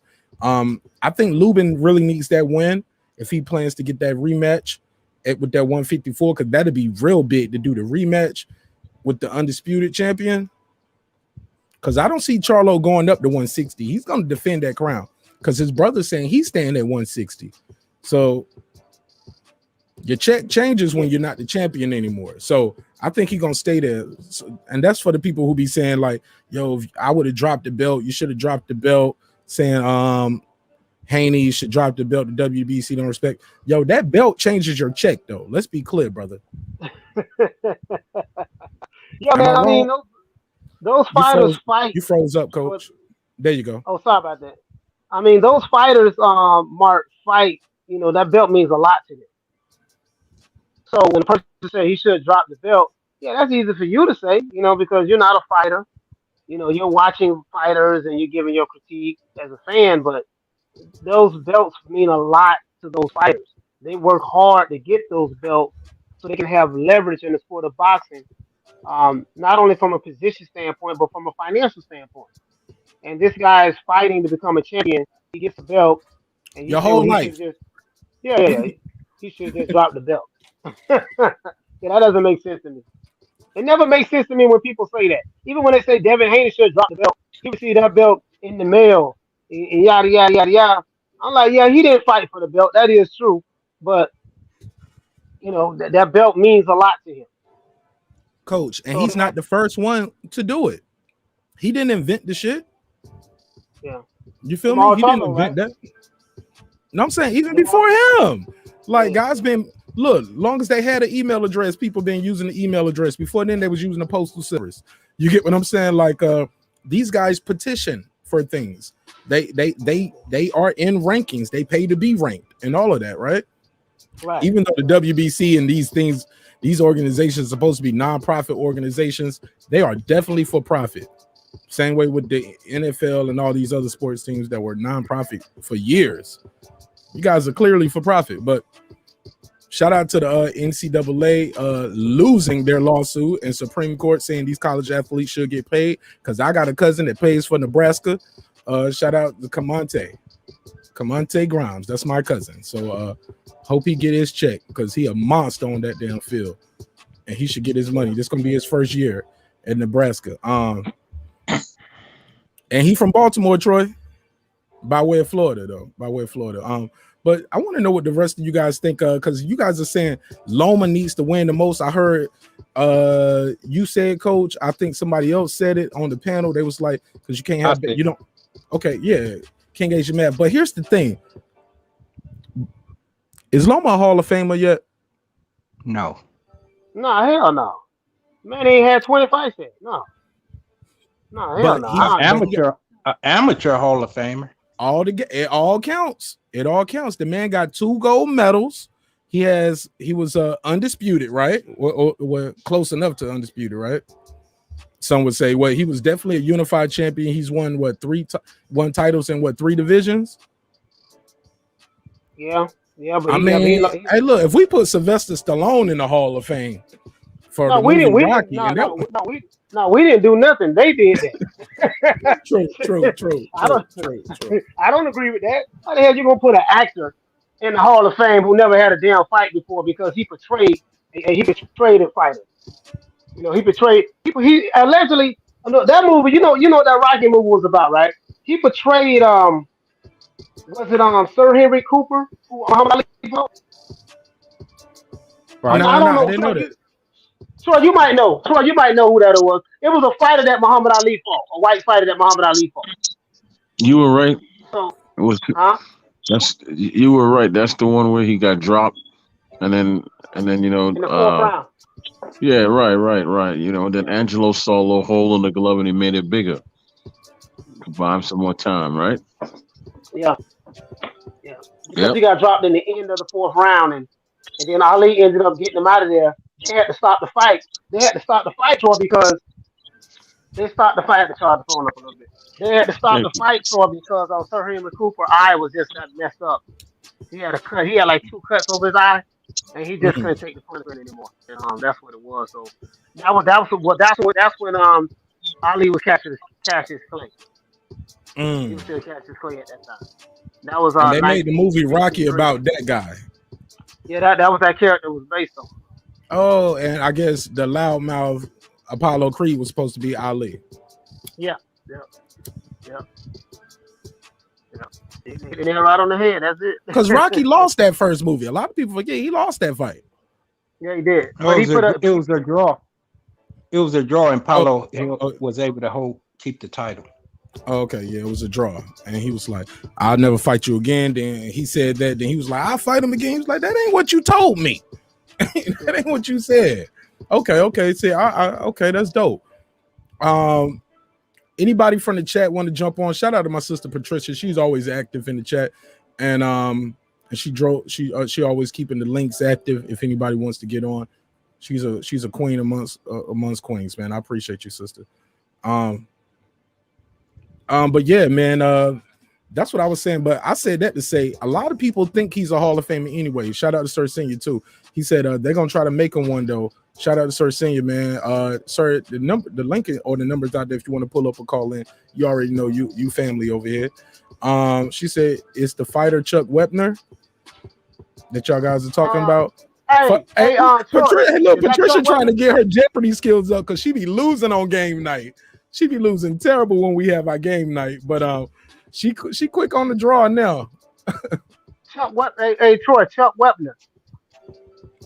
Is that his name? Yeah. Was it based on him or Sir Henry Cooper? No. Rocky was based on him. It was based on him. That's what he said. Yeah, because I think Chuck Wepner. I think you're right. I think you're right on. So right. Because when because I think Sly actually met Ali and he told him that story, and Ali kind of jokingly says, "Yeah, well, you owe me money, boy." Yeah. So might not have been joking though. No, because people been robbing the greatest for the longest, boy. No, but you know what though? Well, wait a minute though. When I think in the first Apollo Creed fight with Rocky, Rocky lost that fight. It wasn't a draw. He lost that fight in the movie. Okay, HLD said that too. HLD said Rocky lost split decision. I just remember I thought he lost. I didn't know it was a draw, but I thought he lost. No, he lost that fight. He lost that I just fight. remember they both went to the hospital though. And he was at the end of that one, he was like, man, I ain't never fighting you no more. And Rocky told people about it, and he was like, what? I'll fight him again. And this time Rocky won. Yeah. That's the classic one, Rocky 2, right? Adrian, we did it, right? Yeah, that's it. Yeah. That's Rocky 2. Yeah, that's it. Because what it was, the reason why they had this, it's a movie, but the reason why they had Adrian is Rocky 1. I'm sorry, I'm terrible, man. I got to sit down and watch him again. But my whole point, it was Rocky 2. But my whole point to all of this, coach, is, man, we got a lot of guys that need to be in the Hall of Fame then. And I think Loma being two-time gold medalist, 3 division champ, and so, I don't care about how many fights he had. It's who he fought, right? That's what we always say. We can't. What's good for the goose is what's good for the gander. Okay, well, right? Why Ernie Shavers ain't in there? Why Ron Lyle not in there? Ain't no way in hell I'm gonna get in the Hall of Fame before them. You see what I'm saying? Yeah, I can't. You know, I am about the old school fighters. So, hell no. Lomachenko don't deserve to be in no damn Hall of Fame. Ernie Shavers not in there. Ron Lyle not in there. You see what I'm saying? Hell no. No, hell no. He gotta put in some more work for me. But my thing is this though, Coach. It's not his fault that all of his, like, he got a title on his second fight, and all of these have been title defenses. These have been title defenses, Coach.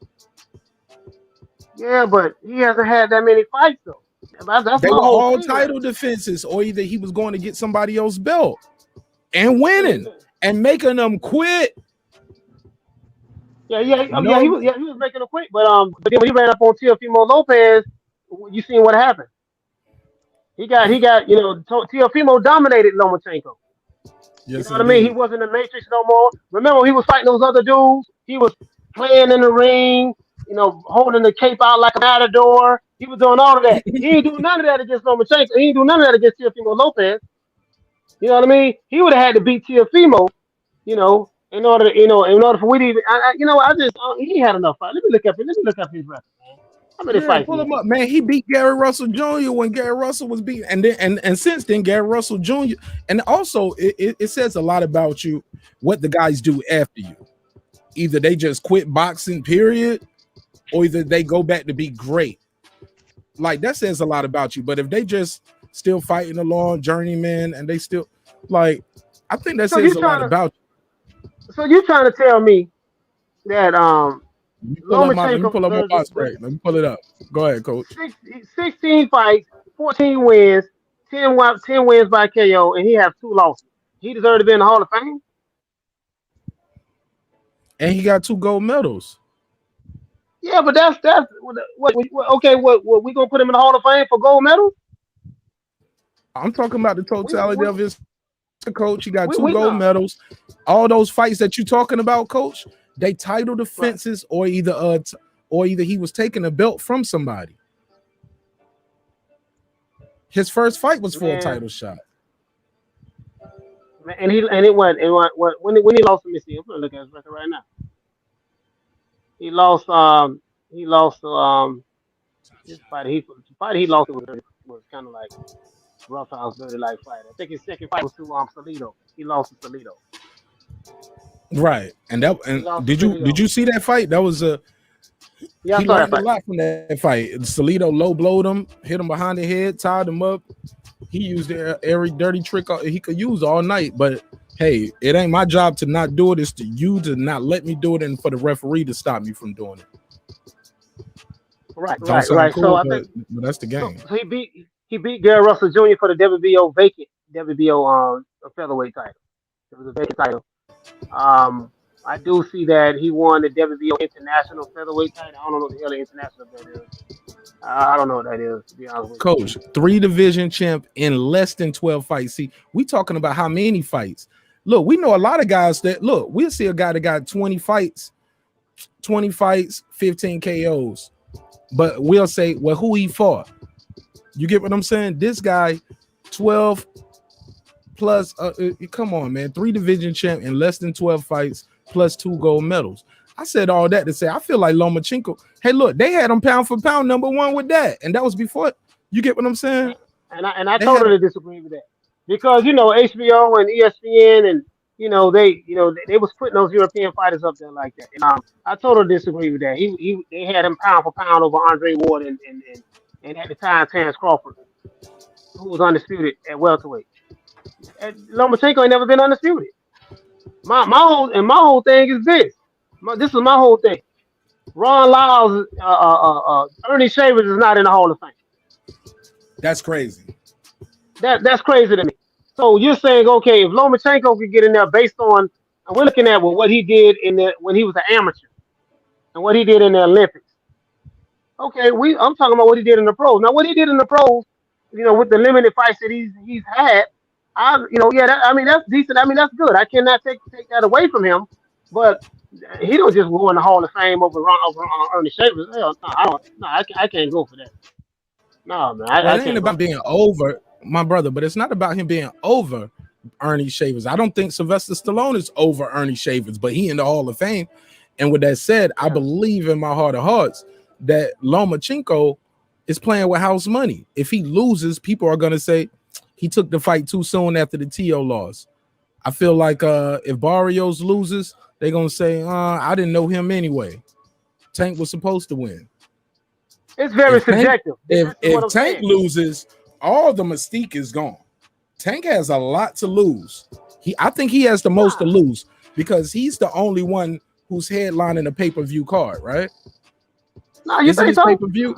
Is this pay-per-view or I think it's pay-per-view. This championship boxing? Yeah, pay-per-view, man. No, Tank lose. This is the only. He got the most to lose. But this will be his first loss. If he lose, it'll only be his first loss. Can you hear me, Mark? But you said if he loses, it's on loss. But all that next, whether to start win bit with a loss. What they say, boxing is you're only as good as your last fight. Yeah, Tank got a strong fan base though.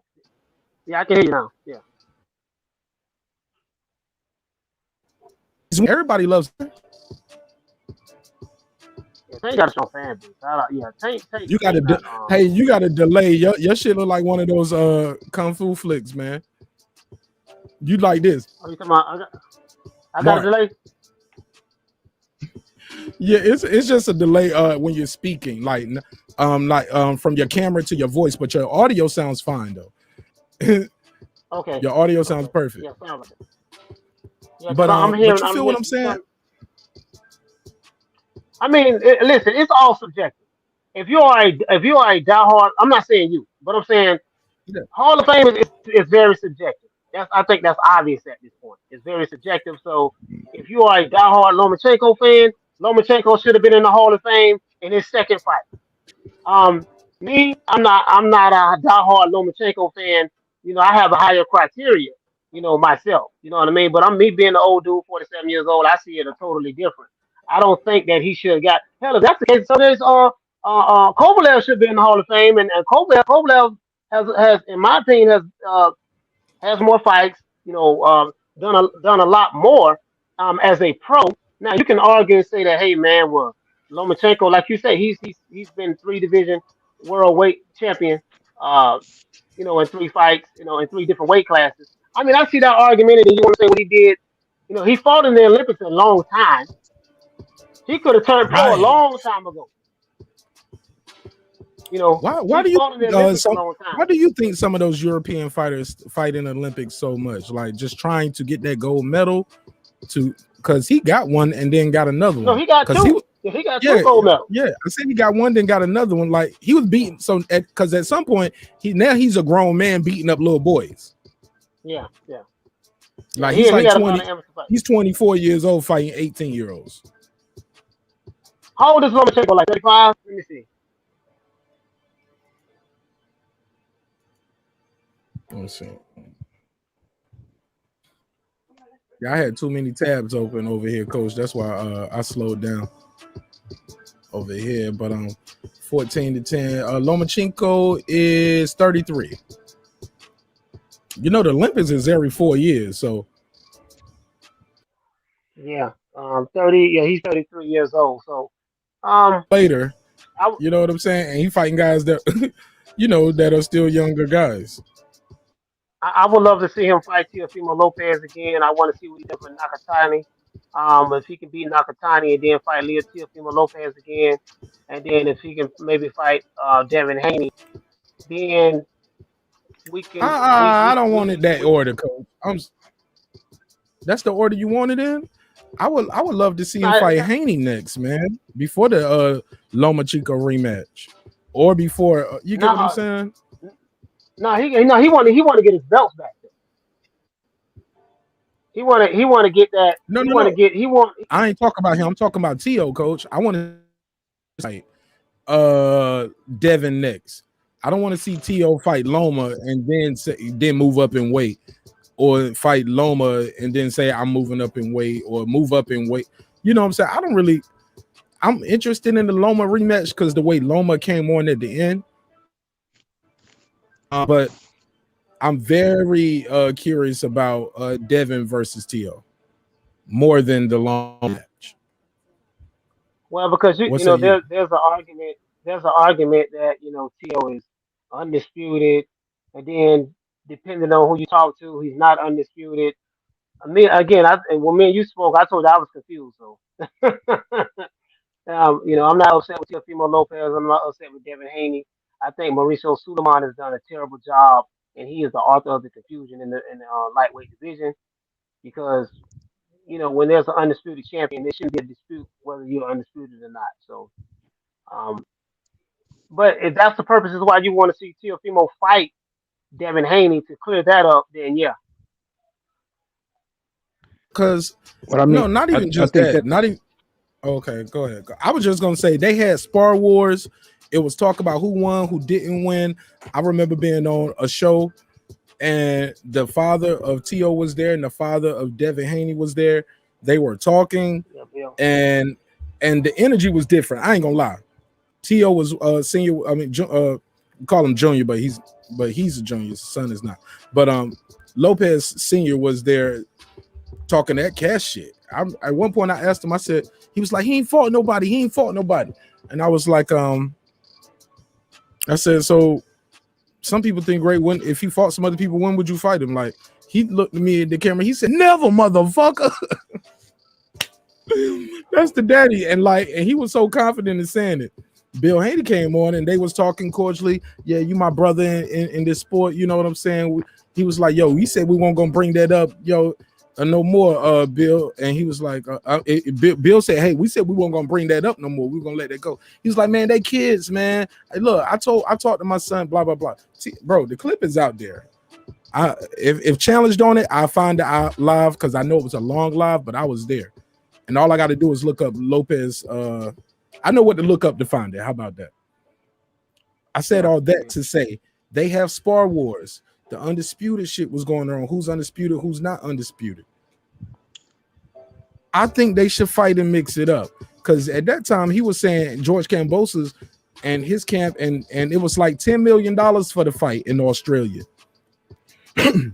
Nobody was going to be mad at him for taking a $10 million fight. But he was fighting to get that George Kambosos fight. Purse bids and all kind of shit. Like, this the fight we want. This the fight I want. This the fight we gonna make happen. And look, we was talking about it on your show, Coach. When you want to get a fight done, you can get it done when you got the juice, right? Yeah. I mean, dealing with the politics, dealing with the politics of boxing, and Bob Arum is not the, business wise. Bob Arum holds more value probably to Lomachenko than he does anyone else. He has to make financial sense to Bob. Whatever, he's 90 years old, has a net worth of $300 million, but he always crying about some damn money. Bro, you're not gonna be able to take the money with you. Make the fights happen, Bob. You can't take the money with you. I never seen a armored truck follow a hearse to the grave. So the way Bob talks, the way Bob talks is though, hey man, these fights are gonna, the money. Where's the money, man? You got a net worth of $300 million, man. Cut it out. Make these fights happen. So but I think Teofimo and Lomachenko will be more of a bigger money fight versus Teofimo fighting Daddy Kane. I just say that again, Coach. I think Teofimo versus Lomachenko would be a bigger money fight, bigger from a money standpoint. And the demand standpoint, oh hell yeah, absolutely. No. How? That's not. It's undisputed. It's the real undisputed. It's everything everybody was asking for. Because George Kambosos wins that fight, he's not going to be the undisputed champion because the other sanctioning bodies don't recognize the franchise belt as a championship. Mauricio Sulaiman himself has said it's a trophy. Man, listen, this is what I'm trying to tell you.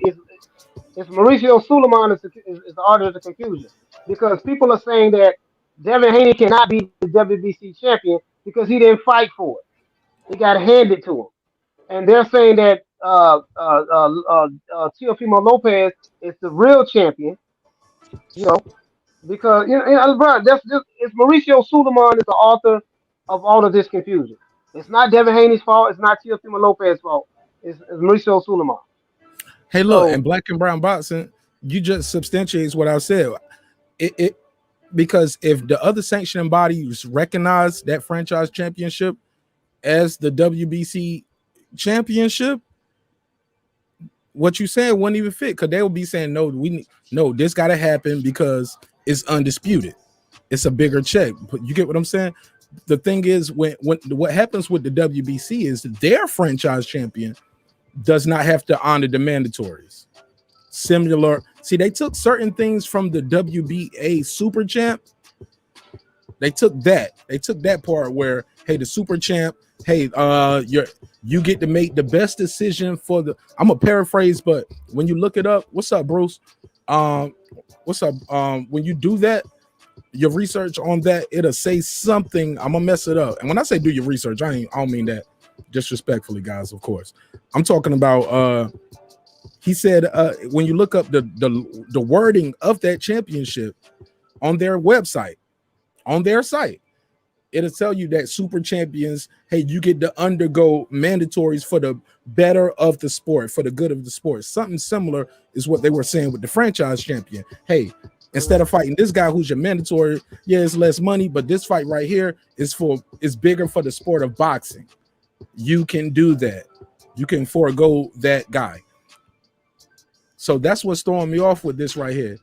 So you're saying Black and Brown, pull up, man. I need some clarity on this. I need some straightening. Not straightening, Man, straightening. Listen, you confused because it's Mauricio Suleiman. This is what I'm saying. Well, this is what we were talking about the other day, Mark. The confusion starts with Mauricio Suleiman. When you create this franchise belt and saying, well, it's the superior belt, and then you belittle the belt that used to be the superior belt. The belt that Devin Haney has, a lot of champions had that belt. Pernell Whitaker had that belt. A lot of different champions had that belt. That belt is historical. So now, when you Julio Cesar Chavez had that belt. Now, when you come up with another belt, you create a franchise belt out of thin air. You know, you create another belt out of thin air. Now, this is the superior belt. The franchise belt is not supposed to be transferable, right? Lomachenko had the franchise belt; it's not supposed to be transferable. But then, T.O. got it, right, and that's what. Same energy. If you're gonna call, I'm sorry, Coach. I don't mean to cut you off. I give you back the floor instantly. But you said this on your channel. I love when you do that. When you bring up those contradictions. Shout out to Coach Malachi. He is here in the building today, and make sure you follow him.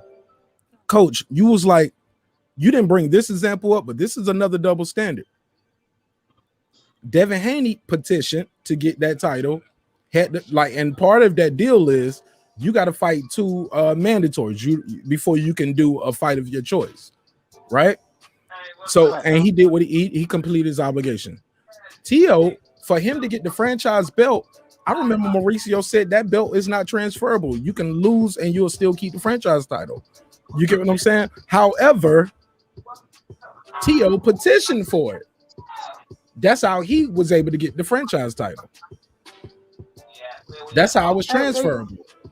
So you get what I'm saying? So we don't call that an email undisputed. We don't call that an email franchise belt, but we call Devin Haney an email champion. Like the shit, like I just don't get some of that. And I'm just like, and we saying Kambosos has to fight, T.O. has to fight him. What according to the WBC, according to the WBA, you don't have to do that.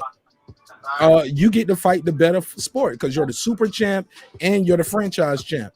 If the IBF recognized that as well as they recognized the WBA, this comment wouldn't even be here right here.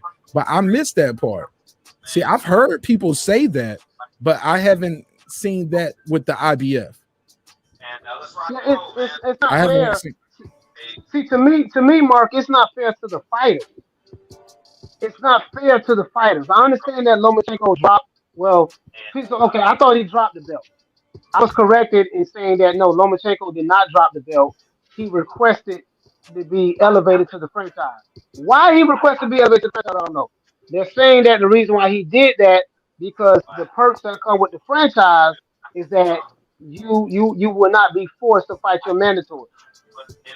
So if he's been elevated, then the belt that was his belt, championship belt, which is the regular WBC.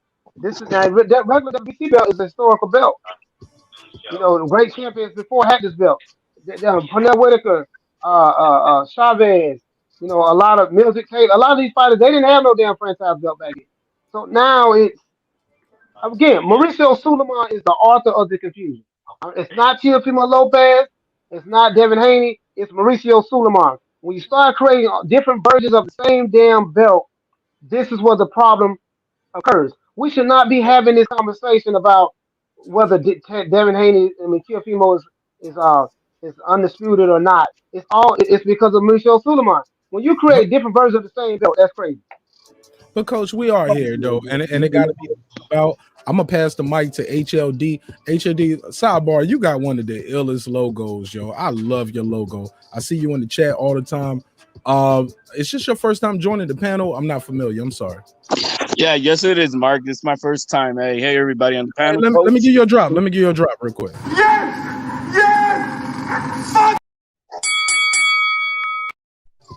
You got the floor. You got the floor. What's going on, guys? Appreciate letting me join on the panel. Man, welcome home, brother. Welcome home. Asia Math, don't go nowhere because after he speaks, I want you to get it. I know you was trying to get some bars in. That's why I had to put you in the had to ask you in the private chat. You still there? Because I know you No, I'm still here. I just had my mic muted. I was listening to the show, enjoying the show. Absolutely. Just want to make sure you're still with me, my brother. HLD, you got the floor. Welcome home, my brother. Hey, welcome. Thank you. I'm going to follow with Coach what he was saying. Yeah, there's a lot of confusion, but there's only confusion when we don't have the information, we're misinformed. And that's the biggest problem with this. Yes, that having a franchise title absolves you from having mandatories. But it does not mean that anybody cannot petition to challenge you for a voluntary fight. So just because you have the franchise, explain that more. So okay, so yeah, as a franchise champion, you don't get mandatories. There's no like title eliminators or anything that you would have to then face because you're a franchise champion. But any fighter can petition to fight the franchise champion as a voluntary fight. That's the only difference is that it's not a mandatory.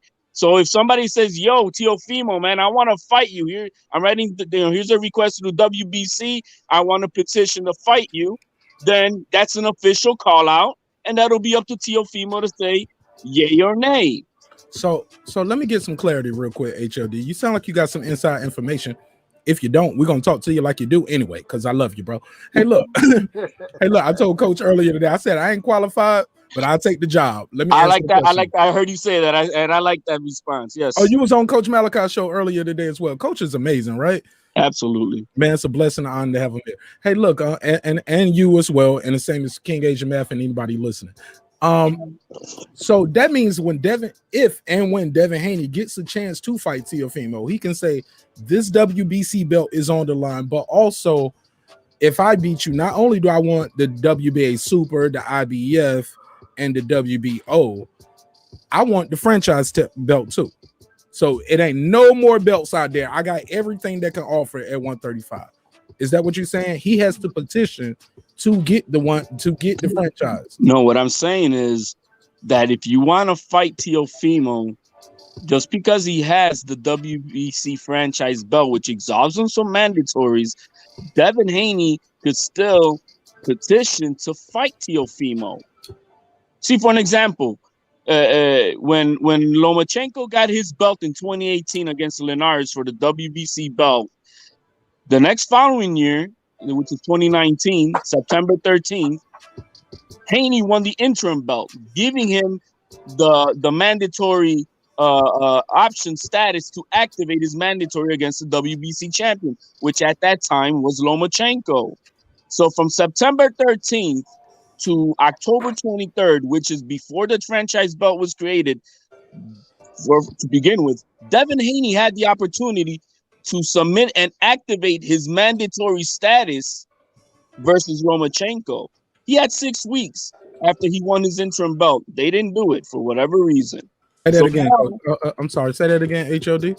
So from September 13th, 2019, from when Devin Haney won his interim belt, and that gives him a mandatory status, up to October 23rd of that year, before the franchise belt was created, Devin Haney had 6 weeks to submit to the Mauricio Suleiman that, hey, I Devin Haney as the interim champion want to activate my mandatory status so they could be mandated to fight Lomachenko. So he had 6 weeks.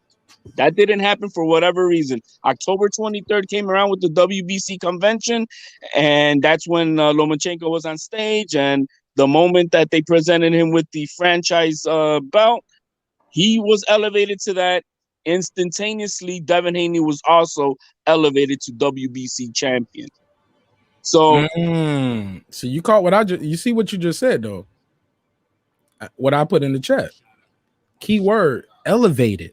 Yes, they both were elevated. Hey, look, that word makes a difference because the narrative that goes on, and I don't know if it's correct or incorrect, because it's all about what channel you're listening to. Like you said earlier, right, Coach? You got to go from the horse's mouth. Somebody else say Loma dropped the belt, somebody else would say he was elevated. I never heard Mike Tyson being elevated. Never heard Lennox Lewis being elevated. Muhammad Ali. I never heard Pernell Whitaker, Julio Cesar Chavez, Oscar De La Hoya.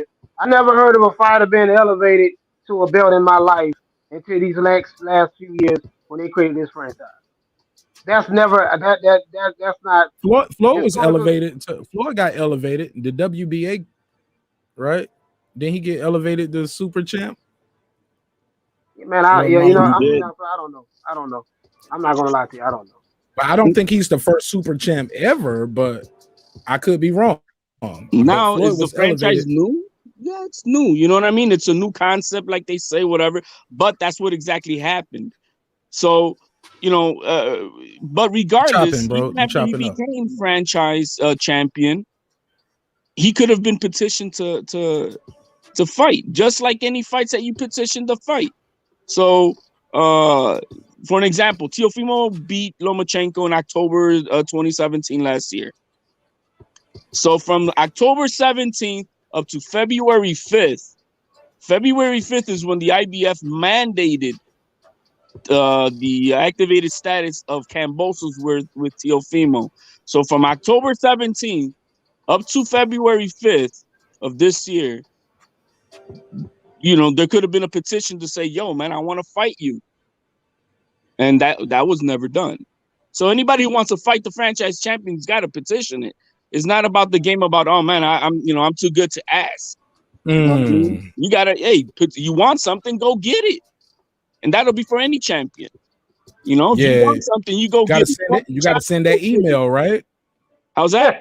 You gotta send that email. Hey, whether it's well, yeah, it is email. I mean, that's how it is nowadays. You want to petition it? You petition Mauricio Suleiman through an email. Yo, I want to fight this other champion in your thing, and that's that.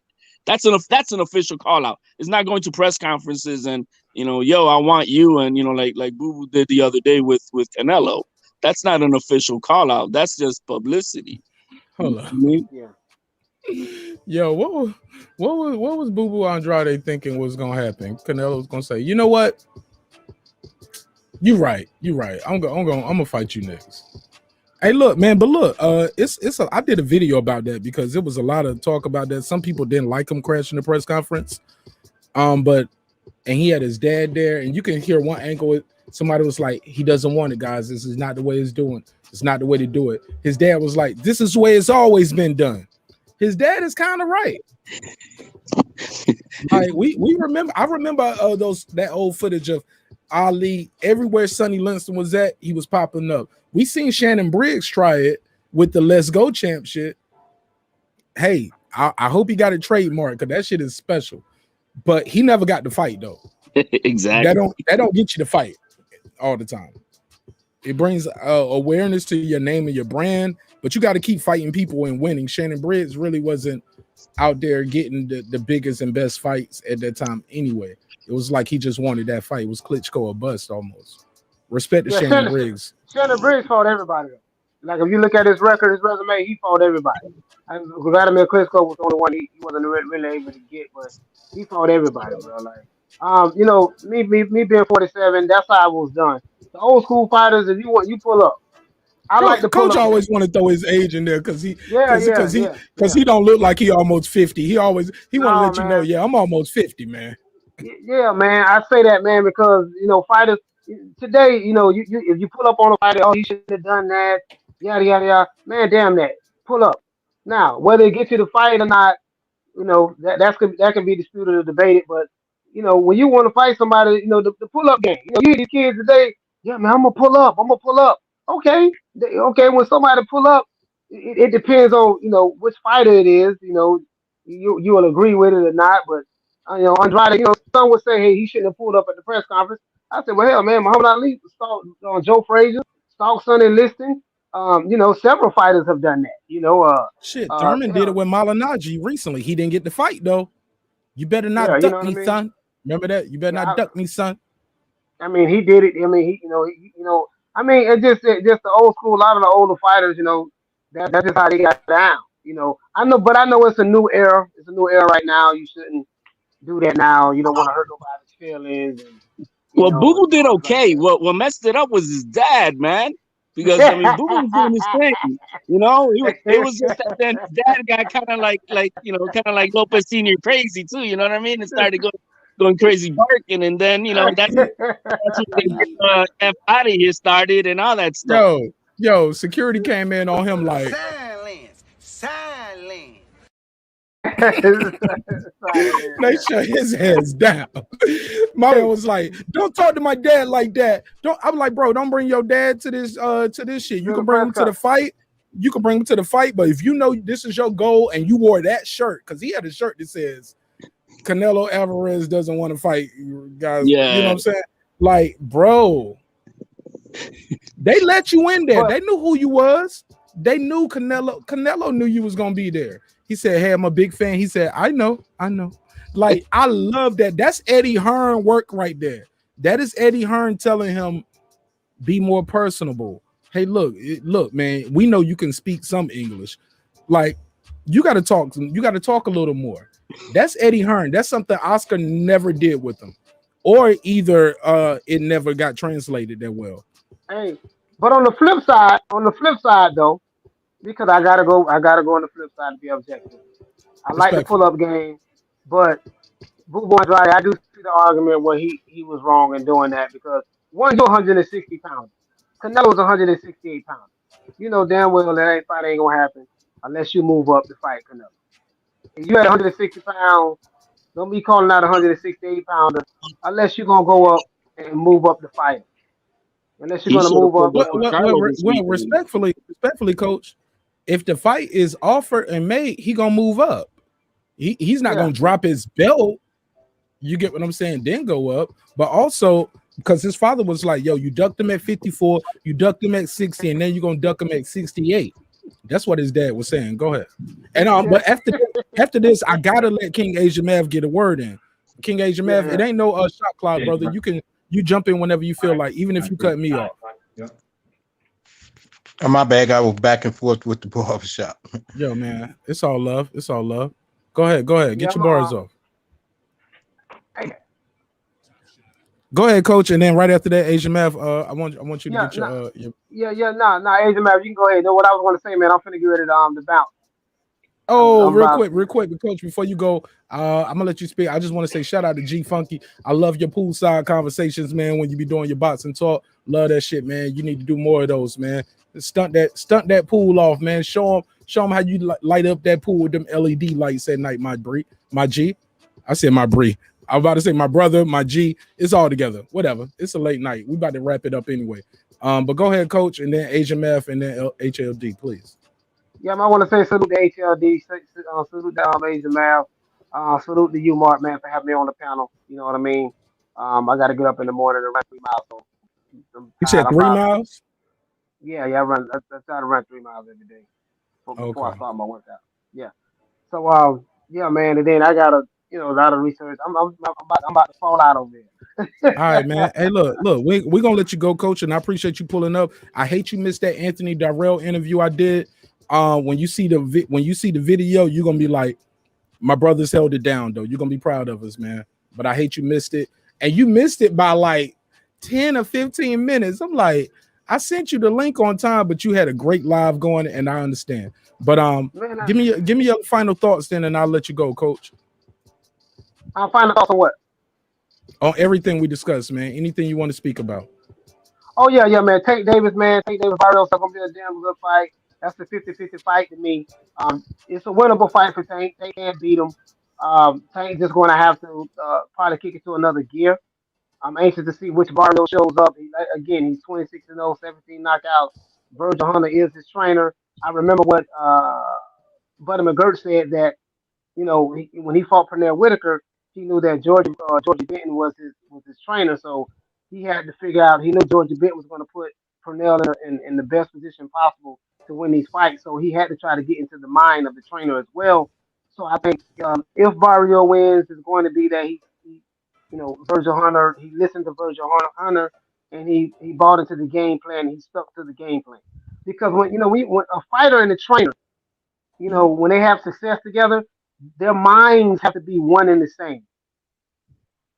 You probably ain't gonna hear too many people say that, but I remember my coach used to tell me that. Uh, um, uh, uh, uh, Detective Tommy Brooks, he was my trainer a long time ago. He said the trainer and the fighter minds have to be one and the same. From a chemistry standpoint, and that's what I wanted to ask Buddy McGirt, but I didn't get a chance to ask him that. You know what I mean? But and I forgot to ask Tommy Brooks that as well. So if he But can they do coming that, back though. You know they coming back, and we're gonna have a roundtable together, right? okay, yeah, cool. Yeah, I reached Uh, out to him too. yeah, we're gonna do the coach corner. I think it's July 26th, if I'm not mistaken. Okay, all So we're right, gonna cool. have Tommy Yeah, Brooks so and I probably shouldn't have said that this early, but shout out to Troy Graham, Major Key. You already know how we're gonna do those collabo interviews. We definitely gonna keep supporting you, Coach, and everything you're doing. Let me get your last take on this before I let you go. Beyonce, Trick Daddy said she can't sing. You agree or disagree? it's subjective. Me, no, Beyonce can sing. I mean, he's saying she can't sing like Stephanie Mills. No, Beyonce can't sing like Stephanie Mills. I disagree with that. He's saying she can't sing like Mariah Carey. Young Mariah Carey. I might edge Mariah Carey a little bit on that, but it's subjective. Again, he clarified it. He said it's my opinion. It's not. It's his opinion. That's all it is. All Nothing right. more, nothing less. Sometimes sometimes people be trolling though, Coach, but Yeah. you know what I'm saying? And it is for a new show that they got coming up called Unpopular Opinion, which is what I was gonna call Breaking Beats at first. This show was gonna be Oh, called okay. My Unpopular Opinion at one point, or something like that. It was like it was gonna be an oxymoron show, almost like how you hear the title "Brilliant Idiots." My Yeah, brilliant. unpopular popular opinion. It was Opinion, yeah, right. but I was like, nah, man, I'm gonna just stick with Breaking Beats. This was an idea I had for a long time, and for a lot of people don't know, this is my third time trying this show because I knew it can be successful.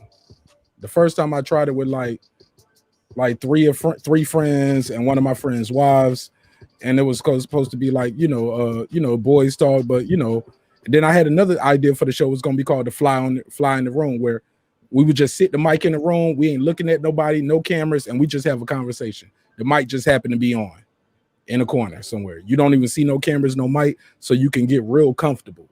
And then Right. people were saying shit, and they was like, "Yo, delete that episode, take this out." I got too comfortable. I was like, "No, it's called the Fly on the Wall." Fly on the Wall. You know what I'm saying? Like, but yeah, it was a whole So then I tried it with Toga, but Toga's schedule was so hectic. He has more children than me, and I only have one. I think he has like four or five children. You know what I'm saying? So he's just busy, and he's an artist. And but that's my brother, and I love him to this day. So finally, I was like, you know what?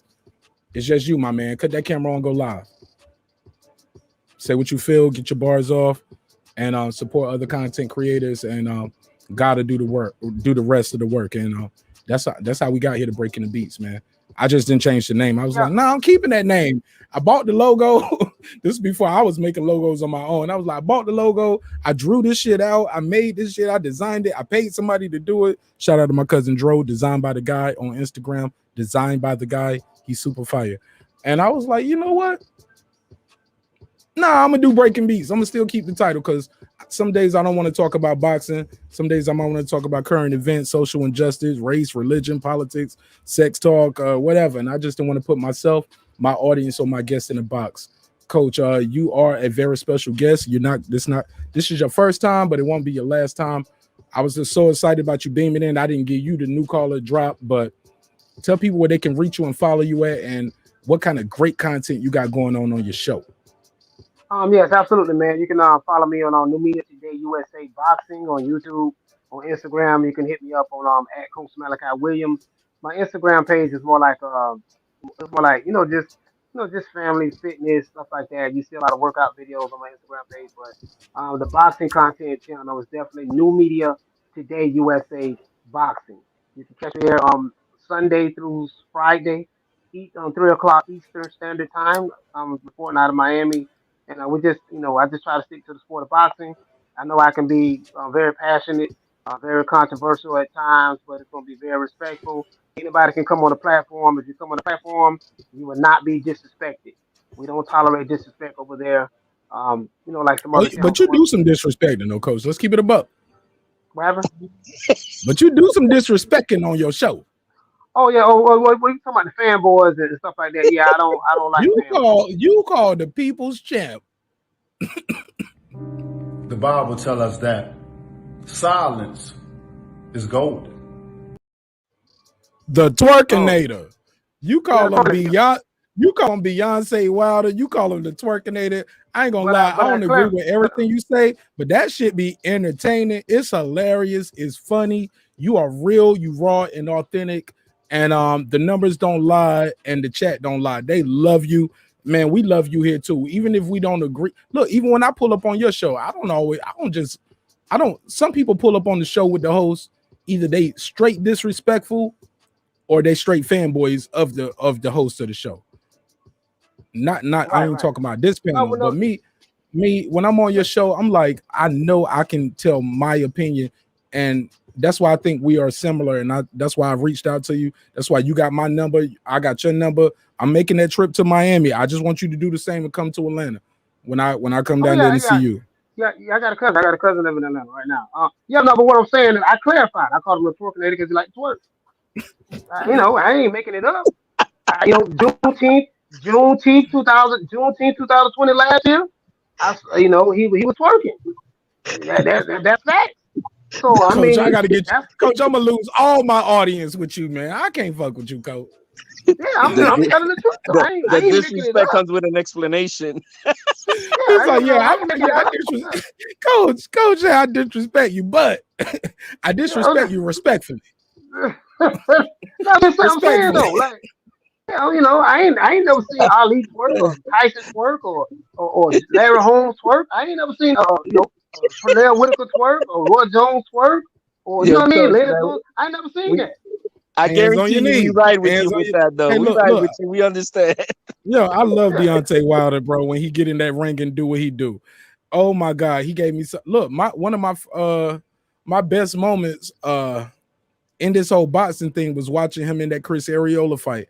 That was when the people who were sitting around me, my brother and my sister, my brother-in-law and my sister. I always got to remind myself my brother-in-law because I love him like he my blood brother. Shout out to Supreme Loyalty Kennels. He got dope red-nosed pit bulls for you, man, right here in Atlanta, Georgia, if you need them. Man, my brother was like, you need to commentate this shit. Like when I used to throw these big fight parties here at the Nash Mansion, like we like to call it, my G, we would be in here and I would be I'm talking over the fight sometimes. I'm like, man, he got to work that jab. Instantly, you'll hear the commentator saying he needs to go back to working his jab. Like I would be saying the shit, and people in the room would be like, "You're saying the shit like you don't seen the fight already." Because I'll say something, then the commentators are saying it's happening all night long, and they was like, "Right, this a live fight. Why? How do you know what they about to say?" I said, "I don't know what they about to say. I'm telling you what I'm seeing." He needs to go back to working the jab. He's not working the body. Right. Hey, he's fighting too much on the outside. He need to find a way to get inside, tie the man up, and rough him up. Bro, the commentator would say the exact same thing sometimes. It's a radio show. All right, well, listen, go ahead. Marq Nash, I'm signing out, man. HLD, salute to you, fam. King Asia, salute to you, and salute to everybody in the chat. And I definitely see you tomorrow, 3 o'clock tomorrow, right? Yes, sir. Absolutely. Media Today USA Boxing 3 o'clock Eastern Standard Time. All right. Thank you so much, Coach Malachi. And we will be following you on Instagram and on your channel at Coach Malachi, man. That's my brother, and we love him. We wish him nothing but the best and success. Like I said, man, look, man, I got guys on the channel, in the chat, in the panel all the time. They call in, they beam in. Look, they play game night with me. They are LDBC members.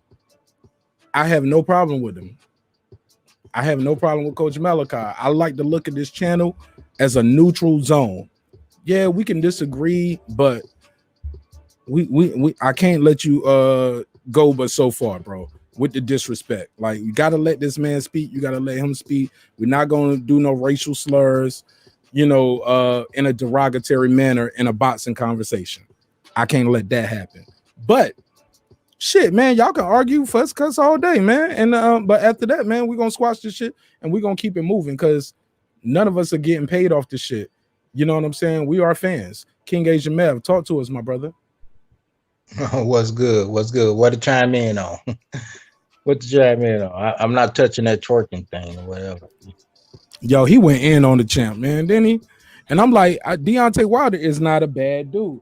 And I promise you, man, I think if Coach ever met him, Coach will have a different opinion on him. I think if he ever had a chance to meet with him and talk to him, he might have a slightly different opinion. I could be wrong though. In all seriousness, I mean, he wasn't coming from it with in a place of malice when he was saying that. He called that man Beyonce Wilder, bro. He calls him Beyonce Wilder. That's a woman. Oh, okay. I'm now better with all that information. I could get better. But I didn't know if it was just Man, Coach a G with his shit, man. Coach is hilarious though. Like you, and when he does it, it don't sound malice because he's so funny. He can make you laugh while he's doing it. Pause. Right. That's how I took it. Like he was just joking. Yeah, he joking. Yeah, he joking, but he mean what he saying. He said what he meant. Ain't it right, HLD? Shit. Coach called that man Beyonce Wilder, bro. That's an insult. It's funny. It still make you cry. You know what I'm saying? Yeah, I guess I gotta do the research on the history to see why he feel that way about Wilder. I don't know. Diva. He called him a diva. That's working. That's the history. It's simple. It's right there in your face. You seen the video of Deontay.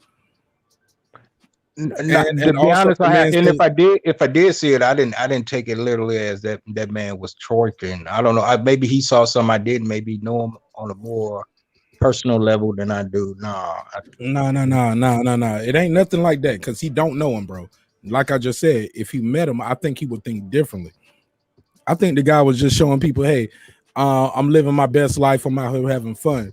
Coach and everybody else, like if you know what I'm saying, they took it somewhere else. But right. I love Coach Malachi. I'm a friend of the show. I'm a fan of the show. I ain't got no ranch over there yet, Coach, but it's all good. I don't look for that shit. I just look for it when people be talking crazy about me. I'm like, hey, I have no control here. I gotta take it. All right, fuck it. I'm built for this shit. Let's go. Matter of fact, here's my link, man. Go over here and give me some dislikes, and you can pull up on the channel on the panel when I go live tonight. You know what I'm saying? But with that said, we about to land this plane, man. Talk to me, King HMF. Give me your assessment of everything we talked about tonight. And I'll do things a little different since HLD is new here. I'll let him take us home. Yes, what's up? Once again, this is a fight fan weekend, man. Everybody gonna be glued to their seats. A lot of intriguing matchups. One darn to be great. One hoping he's not late. And we got one that Lubin. Let me go ahead and get my predictions. Absolutely. She'll wait till Friday. Hey, look, we're gonna do it again on Friday. So you can do it now, do it then. You can do it whenever you can do it now and then do it again. Cause I heard you talking to my brother Fred, and he said the same thing, man. And he was like, he liked to wait to the weigh-in. Me, I like to wait to the weigh-in now because I see the scale tells a different story. The face-off, how they look in the weigh-in. Does he look weight drained? You get what I'm saying? Because these all access episodes are pre-recorded. So correct. a guy looked great and on the all access shit, and then you see him on the scale. I'm like, damn, man. Look, I'm gonna be honest. That Wilder and Fury fight, I remember watching another show where my boy Mike Gross, the boss, used to co-host on. And I try not to say people names. One or two. I'm talking about the second fight. Okay. When Fury had that hoodie on and them glasses, Wilder pushed him, and he barely moved. Fury pushed him, and he went back. Fuck it, I dropped the name. Nestor Gibbs, the boxing voice. He did an episode, and he was talking about it, and he was in Wilder's camp. He was a Wilder guy. But he even had to admit, yo, Wilder barely moved him when he pushed him. He really moved Wilder back when he pushed him. He smiled like, oh, okay, and walked forward and damn near lifted Wilder up like a baby. Those are his words, not mine. You get what I'm saying? So Nesta Gibbs had called that shit before it happened. I was like, yo, he barely moved him. And he kept showing the clip over and over and over. And I watched it over and over and over. But I'm gonna tell you guys something, man. I don't know how much time y'all got, but I just want to show y'all this little short clip. I already got it queued up. This is the first press conference. I remember Wilder just clowning Fury in that first press conference. He was doing shit like this. Time for an opening comment. Go ahead. Please go ahead. Take a minute for your opening comment, and then we will fully engage here for an hour. Go ahead. Wilder. He having a good time. I revived him. He didn't have to go to rehab. I gave him. I rehabilitated him back, and here he is now. The second time around. Look at Fury. Fury's focused. He like, boy, I got something. Continue. This is your 5 minutes of fame. Continue. I'm still talking. Fury just laid back. Speak a little bit more clear. Wilder overconfident. Are you done with your opening comment? Something hitting him in his heart, so I'm gonna let him speak. All right, Tyson, your opening comment, and then trust me. He's overconfident. I didn't hit a nerve. He just shaking on the table, boy. Go ahead. He was overconfident. He was overconfident. Look, when Fury was talking, Fury was like, I'm gonna knock him out. Wilder started making noises like he was sniffing cocaine again. Now, Wilder did this in another one, and I got that clip too. The reason why I don't show that clip because you can't see Wilder. You just hear the sniffing. The camera is on Fury. I chose this clip because you can actually see Wilder sniffing while Fury's talking. Look at Scar this. tissue, 47 stitches, plastic surgeon inside and out. How's it holding up? Terrible. You see him? Scar tissue, 47 stitches, plastic surgeon inside and out. How's it holding? Damn, that's bogus. Yo, see, these are little nuances that you miss. So when Wilder comes out and he's super calm in the rematch, the rematch, because to a lot of us, this is a trilogy. To Wilder, no, this is a rematch. This is the second deal on this contract. The first one was a one-off. This is a second deal. He came out and said this. I'd like to thank my Lord and Savior, Jesus Christ. I'd like to thank my amazing team. And I'd like to thank my strong legal team as well. Look, enough said. Time to cut off his head. Bars. Hey. I see you soon. I see you soon, nigga. I see you soon. He focused on I see you soon. But yo, I ain't gonna be mad. He tried to summon the ghost of Muhammad Ali and did his little bars right there. I ain't mad at the brother. He said, yo, I ain't mad. Look, I'm a rapper, yo. I love that shit. Guilty. I'm guilty. King Asian Math, let's go to you, and then we'll go to HLD. King Asian Math, give me your assessment of my opinion. I think Wilder can win this fight. I think he's gonna win the fight. And I'm gonna tell you why. I think he was overconfident in the second fight because the first time you dropped the guy twice. You dropped him in the 12th round when you was dead tired with a right hand left hook. Bam. I was telling people all night, I was like, Fury missing the left hook. I mean, he missing the right hand. Wilder should throw the left hand. He ain't using his left hand enough. The second fight, he didn't even get a chance. He got bum rush. Also, in that second fight, you notice Fury got carried in. It was about 100 yards. It was a long-ass ring walk with cameras and people in front of you. Fury got carried. Wilder walked in with shit hanging all over him. So, yeah, he didn't have his legs in front of him. And the energy was different. The room is pulsating. Nah, man, I'm about to get this off, man. Let me get this off. Man, let me let Asian Man speak. And then me and you gonna chop it up. And after that, I'll probably go chop up these clips from this Anthony Darrell interview and also some clips that I did with my brother Major Key Boxing. Go ahead, Asian Math. But before we do that, I'm definitely gonna kick it with you, HLD, for a little bit longer because you seem like you got a lot to say, and I want to hear it all. Go ahead, King Asian Math. You got the floor. You were strictly on point. Those are a lot of good factors that people should been observant to. Fury got carried in, man. Yeah. Fury, And Fury has bad knees. A lot of people don't know this. I see it. Fury he struggled with his knees, but he fight through it. I give him his credit because he's a runner. He'll go out there and get on that road and go run. And I think that's what helps him, Asian man. But Fury got bad knees, man. It's been times where I've seen him say, "Hey, I need a taller chair." I watch all that shit, man. I see him when he was fighting Ala Valin or he was Schwartz. Regardless, they had to get a special chair for Fury because his knees, he can't take it, man. You got to work Fury harder than he working you, because man. But if he come in there 300 pounds, that might be bad for him. Yeah, I don't know the size of the ring that they elected to fight in. I think that'll come into play as well. But no, I agree. You point out a lot of good things. You know, Wilder need to take advantage of some of those things. Hit him with that push jab to the midsection as he's taking a step. That'll put a lot of wear and tear, you know, on his mobility. And that way he'll be a stationary target and he could dance around him and beat him. But Wilder, you know, he got spoiled with just the one punch knockout type thing. So maybe he worked on a lot of things to where he got different type of skill sets in his arsenal once again to take advantage of Wilder. I mean, yeah, of Fury. I mean, but the prediction on that fight prediction, I'm hoping a definite Wilder wins, but I'm not going to just jump on the limb and say, hey, I'm betting on black. I can't say that. I feel Tank will get the victory this weekend. I feel Lubin will get the victory this weekend. And I feel Nakatani.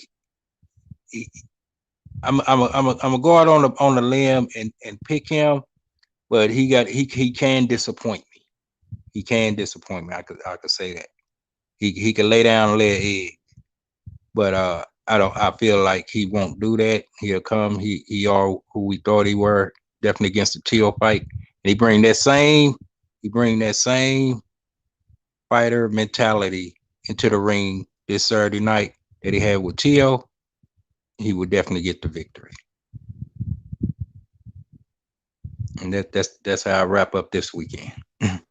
Hey, look, man. Look, we got a lot of fights to get through. Shit, somebody could test positive for COVID before we get to the fight date. Somebody could piss hot. Kavada's still out there, and a lot of these guys are still involved in anti-doping. Somebody could get injured, but the weigh-ins for a lot of somebody can.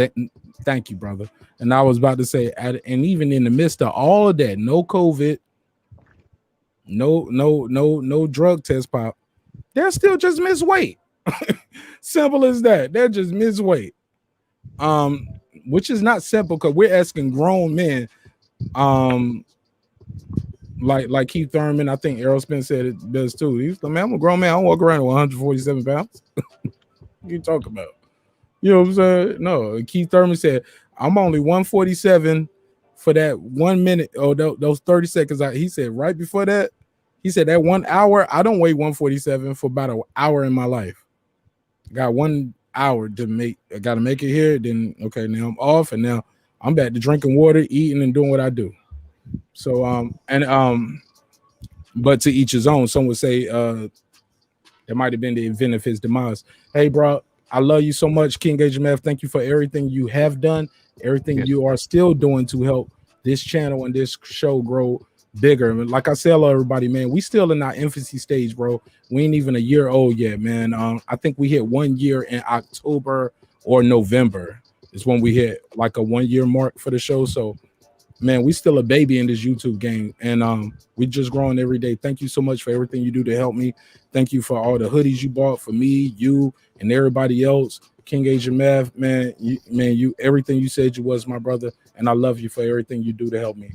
I appreciate it. I definitely appreciate it. And I gotta say that on air. Like, this man came on my channel one day. Somebody was like, "Yo, I'm selling hoodies." He was like, "How we buy them? I'm gonna buy one for everybody." He was like, I ain't got them ready yet. He was like, "Well, shit." I said, hey, HLD. I was like, "Well, shit, you can buy my hoodies now." You get what I'm saying? And he bought him. He bought it was like 6 or 7 people on the panel. He bought a hoodie for everybody at a discounted price, of course. But that's my brother, and I love him. And can't nobody tell me nothing bad about you, Asia, man. You know what I'm saying? We disagree, we agree. But a lot of times that's just poor communication. But you'll never see me on this thing right here on a live saying King Asia Math ain't shit. Never. I love you, man. Thank you again. Yeah, I appreciate my sentiments to you as well. You and your beautiful family. And happy Father's Day to you. And I wish you and nothing but those beautiful ladies that you raising, man, to be everything that you can dream of and bigger. Oh yes. All right, man. I'll see you over there in the shop. I'll probably be in the chat, but in the meantime, I'm gonna be over here working, and then I'm gonna get on some other shit. Love you, bro. Yeah, definitely tuning in Friday. Yeah, peace out, HLD. Hey, same to you, my friend. God bless. Hello. Make a Darrell interview too. We asked Anthony Darrell some very good questions, some tough questions, but life is funny, man. When you doing these shows, they live shows a lot of times. So when you have a guest on like Anthony Darrell, there's so much you can't ask them, and but then at the end, you be like, "That's this. I should have asked that." You know what I'm saying?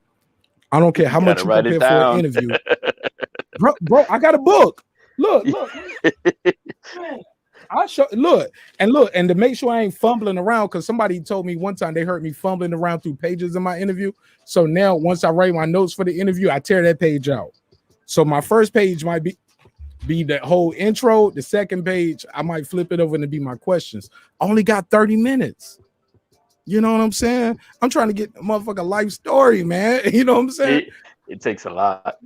It takes a lot, bro. But what I do got working in my favor is I take the time to do my research and my interview of their old interviews, questions people did ask, questions they didn't ask. How did they ask it? I mean, how did they answer the question? How did the person word the question? But also, I take the time to do shit like this. Look, I'm glad the show winding down and people in here because I don't want everybody to see this anyway until it drops. But look, I made an intro. I be making these intros when I do the interviews. And Anthony Darrell loved this one. Watch this shit. TRC Music.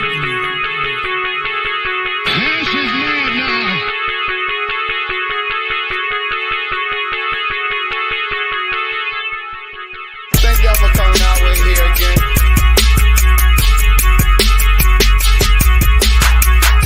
So we got a great show.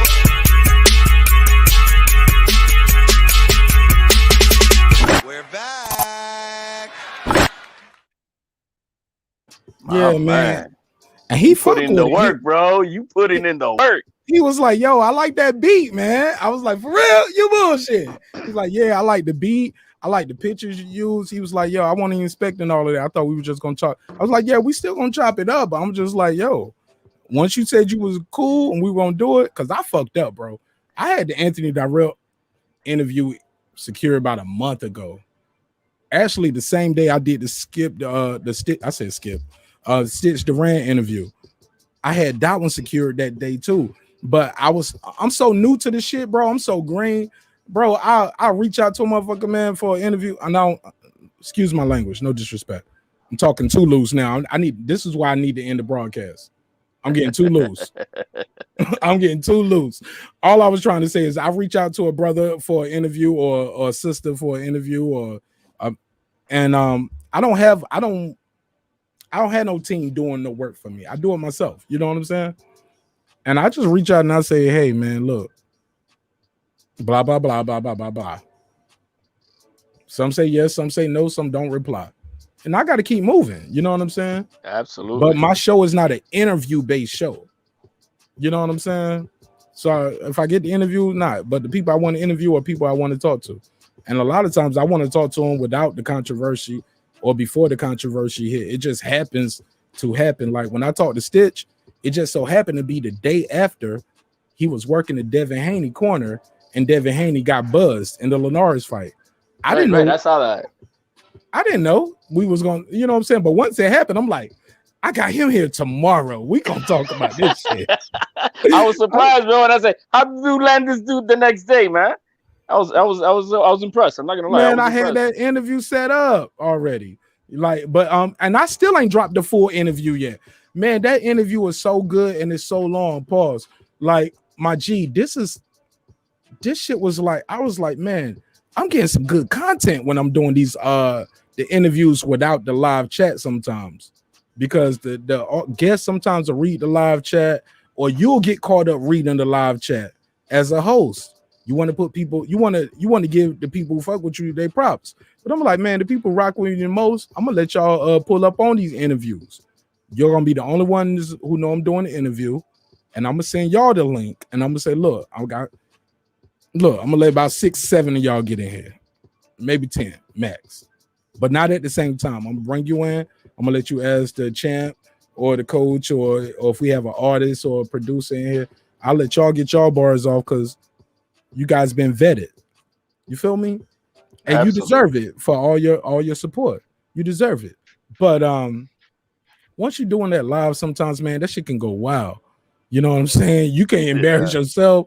Your guest might not want that to be out. You know what I'm saying? And I always want to give the guest the option to say, hey, man, I shouldn't have said that. Take that out. All right, no problem. You know what I'm saying? That's me.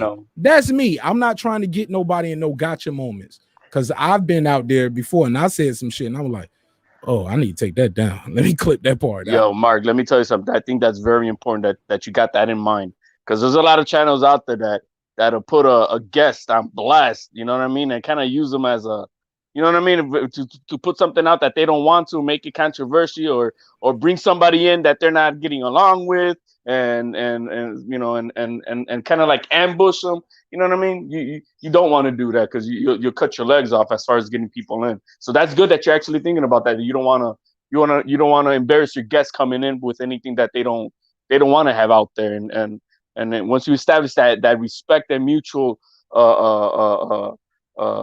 confidence between each other, that, yo, man, I know this guy's gonna do me right, you're gonna get more people coming on your show. You know what I mean?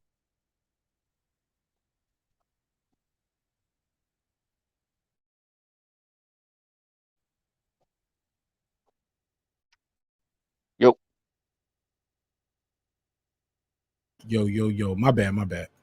I clipped my camera off, got too comfortable. Hey, HLD, man, I rock with you. But look, oftentimes the guests are tell me, I know Stitch was like, hey, man, if you ask me a question, I got an answer to it. Like, I got Stitch up there telling me about his opinion about the Dana White situation. I ain't dropped that clip yet. I've been just doing the drips with that because the interview was so long. It's a little over an hour.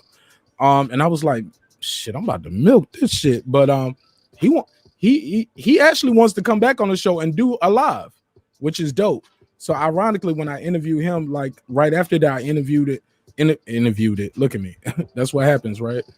That's all good. Yeah, I interviewed a Grammy nominated producer, and our interview went so good that at the end of it, he was like, when you go live again? I was like, on Wednesday. He said, I'm gonna pull up. So I ended up doing the interview with him and having a great conversation with him and other guests and things like that. And I was like, damn, I still ain't even dropped that clip. Y'all didn't even know about that hour he gave me. Like, he was talking about gospel singers doing cocaine in the studio. Why he in there recording, like, he got some stories, man. Bro, he said Kanye West is better than Michael Jackson in his opinion. So he has some stories, right? So long story less long, man. This has been a great episode. I gotta land this plane, but I want your final thoughts and final opinions on everything. Bro, I love your energy. I love your spirit. And I actually want to chop it up with you when we end this episode, but I gotta end it because I've been going too long. But please give me your final assessments on everything we talked about. I'll put the thumbnail up so you can know everything we talked about. We talked about Daddy Kane said, we opened the show with Daddy Kane said, hey, if I'm gonna do a battle, I want to battle KRS-1. I don't want to do no verses. I want to do a real MC battle. If y'all want me to do a versus battle, I'll do a versus battle with Rakim. But Rakim ain't no battle rapper. So I'll do a versus with Rakim, but I want to do a rap battle with KRS-1. I thought that was dope hip hop news. A lot of people don't know about it. It's new to the table. And my show is a small show, so a lot of people don't know. But we gonna cook this bird up slow. Trick Daddy also said Jay-Z just got the crown because New York still wanted to be the Mecca, and Biggie had just died. And Beyonce can't sing. Also, we asked the question: who needs a win the most this weekend? Eric and Lubin, to get the Charlo undisputed match if Charlo wins, or whoever wins, or Jensen Rosario, who's coming off a loss to Charlo due to body shot. Does Tank need to win most? Because he's the only one out of everybody who's leading the pay-per-view card. If you lose, the heir apparent to the Mayweather throne is over with you. And now people look towards other guys for that. But it's going to end right here. You bit off more than you can chew. And I think I picked a good picture to put on the thumbnail so you guys can see how big of a size difference this is. Yeah. This looks like a boy versus a man, if you don't know who Tank Davis is. Also, Lomachenko, coming off a loss, is taking Nakatani. He could have took a softer touch, and nobody would have been mad at him. Nobody would have judged him. He could have took a soft touch. He's jumping right back out there, fighting another top 5, top 10 guy in Nakatani. Give me your final assessment on everything, and I'm gonna just stay right here in the back check and enjoy the show. Hey, the verses in rap battle KRS-1, and what else we mentioned there? He said he wanted Rakim. That perfect. Yeah, yo, that would be dope. Period. Nothing to be said about that, but let's make it happen. I think we mentioned about if Beyonce could sing. Yo, man, I'm old school, man. I mean, if you heard the likes of Whitney Houston and Aretha Franklin, no, Beyonce can't sing. Compared. What else we after that? We were talking about Mr. Tank Davis and Barrios. Let's put it this way. I can't. If he loses, hey, he went more than what his size could be. I mean, he's only 5'5", I think. So he went for, he tried to go for a little bit more greatness than what he could probably do. So can't blame him for that. But I do think he's still got a great chance of beating this fight, especially if you've seen the fight of Akhmedov and Barrios, because he's about the same size as Tank, and he put a beat down on Barrios, and I think he won that fight barely. So if Barrios is to come in with a jab and holds Tank off at least past the 6th or 7th round, then we got a real 50-50 fight, I think, at that point. So, I think Tank, if he loses, like you said, he loses this pay-per-view thing, but it's only his first loss at a division he shouldn't be in. And he'll come back down, and then he needs to then, face the big boys at 135 or 130 against Valdez. That'll be the fight for him to do. Lomachenko and Nakatani, I think that's, he didn't have to go for such a big fight, but that's who he is. I mean, that's the cloth of champions. You're looking for the biggest fight you can have. You saw that Nakatani gave Teofimo a good battle, and he wants to go prove himself that he could be Nakatani even better than Teofimo, so that there's no reason why he shouldn't get a rematch. So I like that. That's the heart of a lion. That's the way it's supposed to be. So I can definitely respect that. But he does have the most to lose. If he loses his chance for any title shot, and he's 33 years of age. I mean, he's pushing it where, he's got another year or two left, and how long is it going to be a road for him to get another title shot if he doesn't win this one?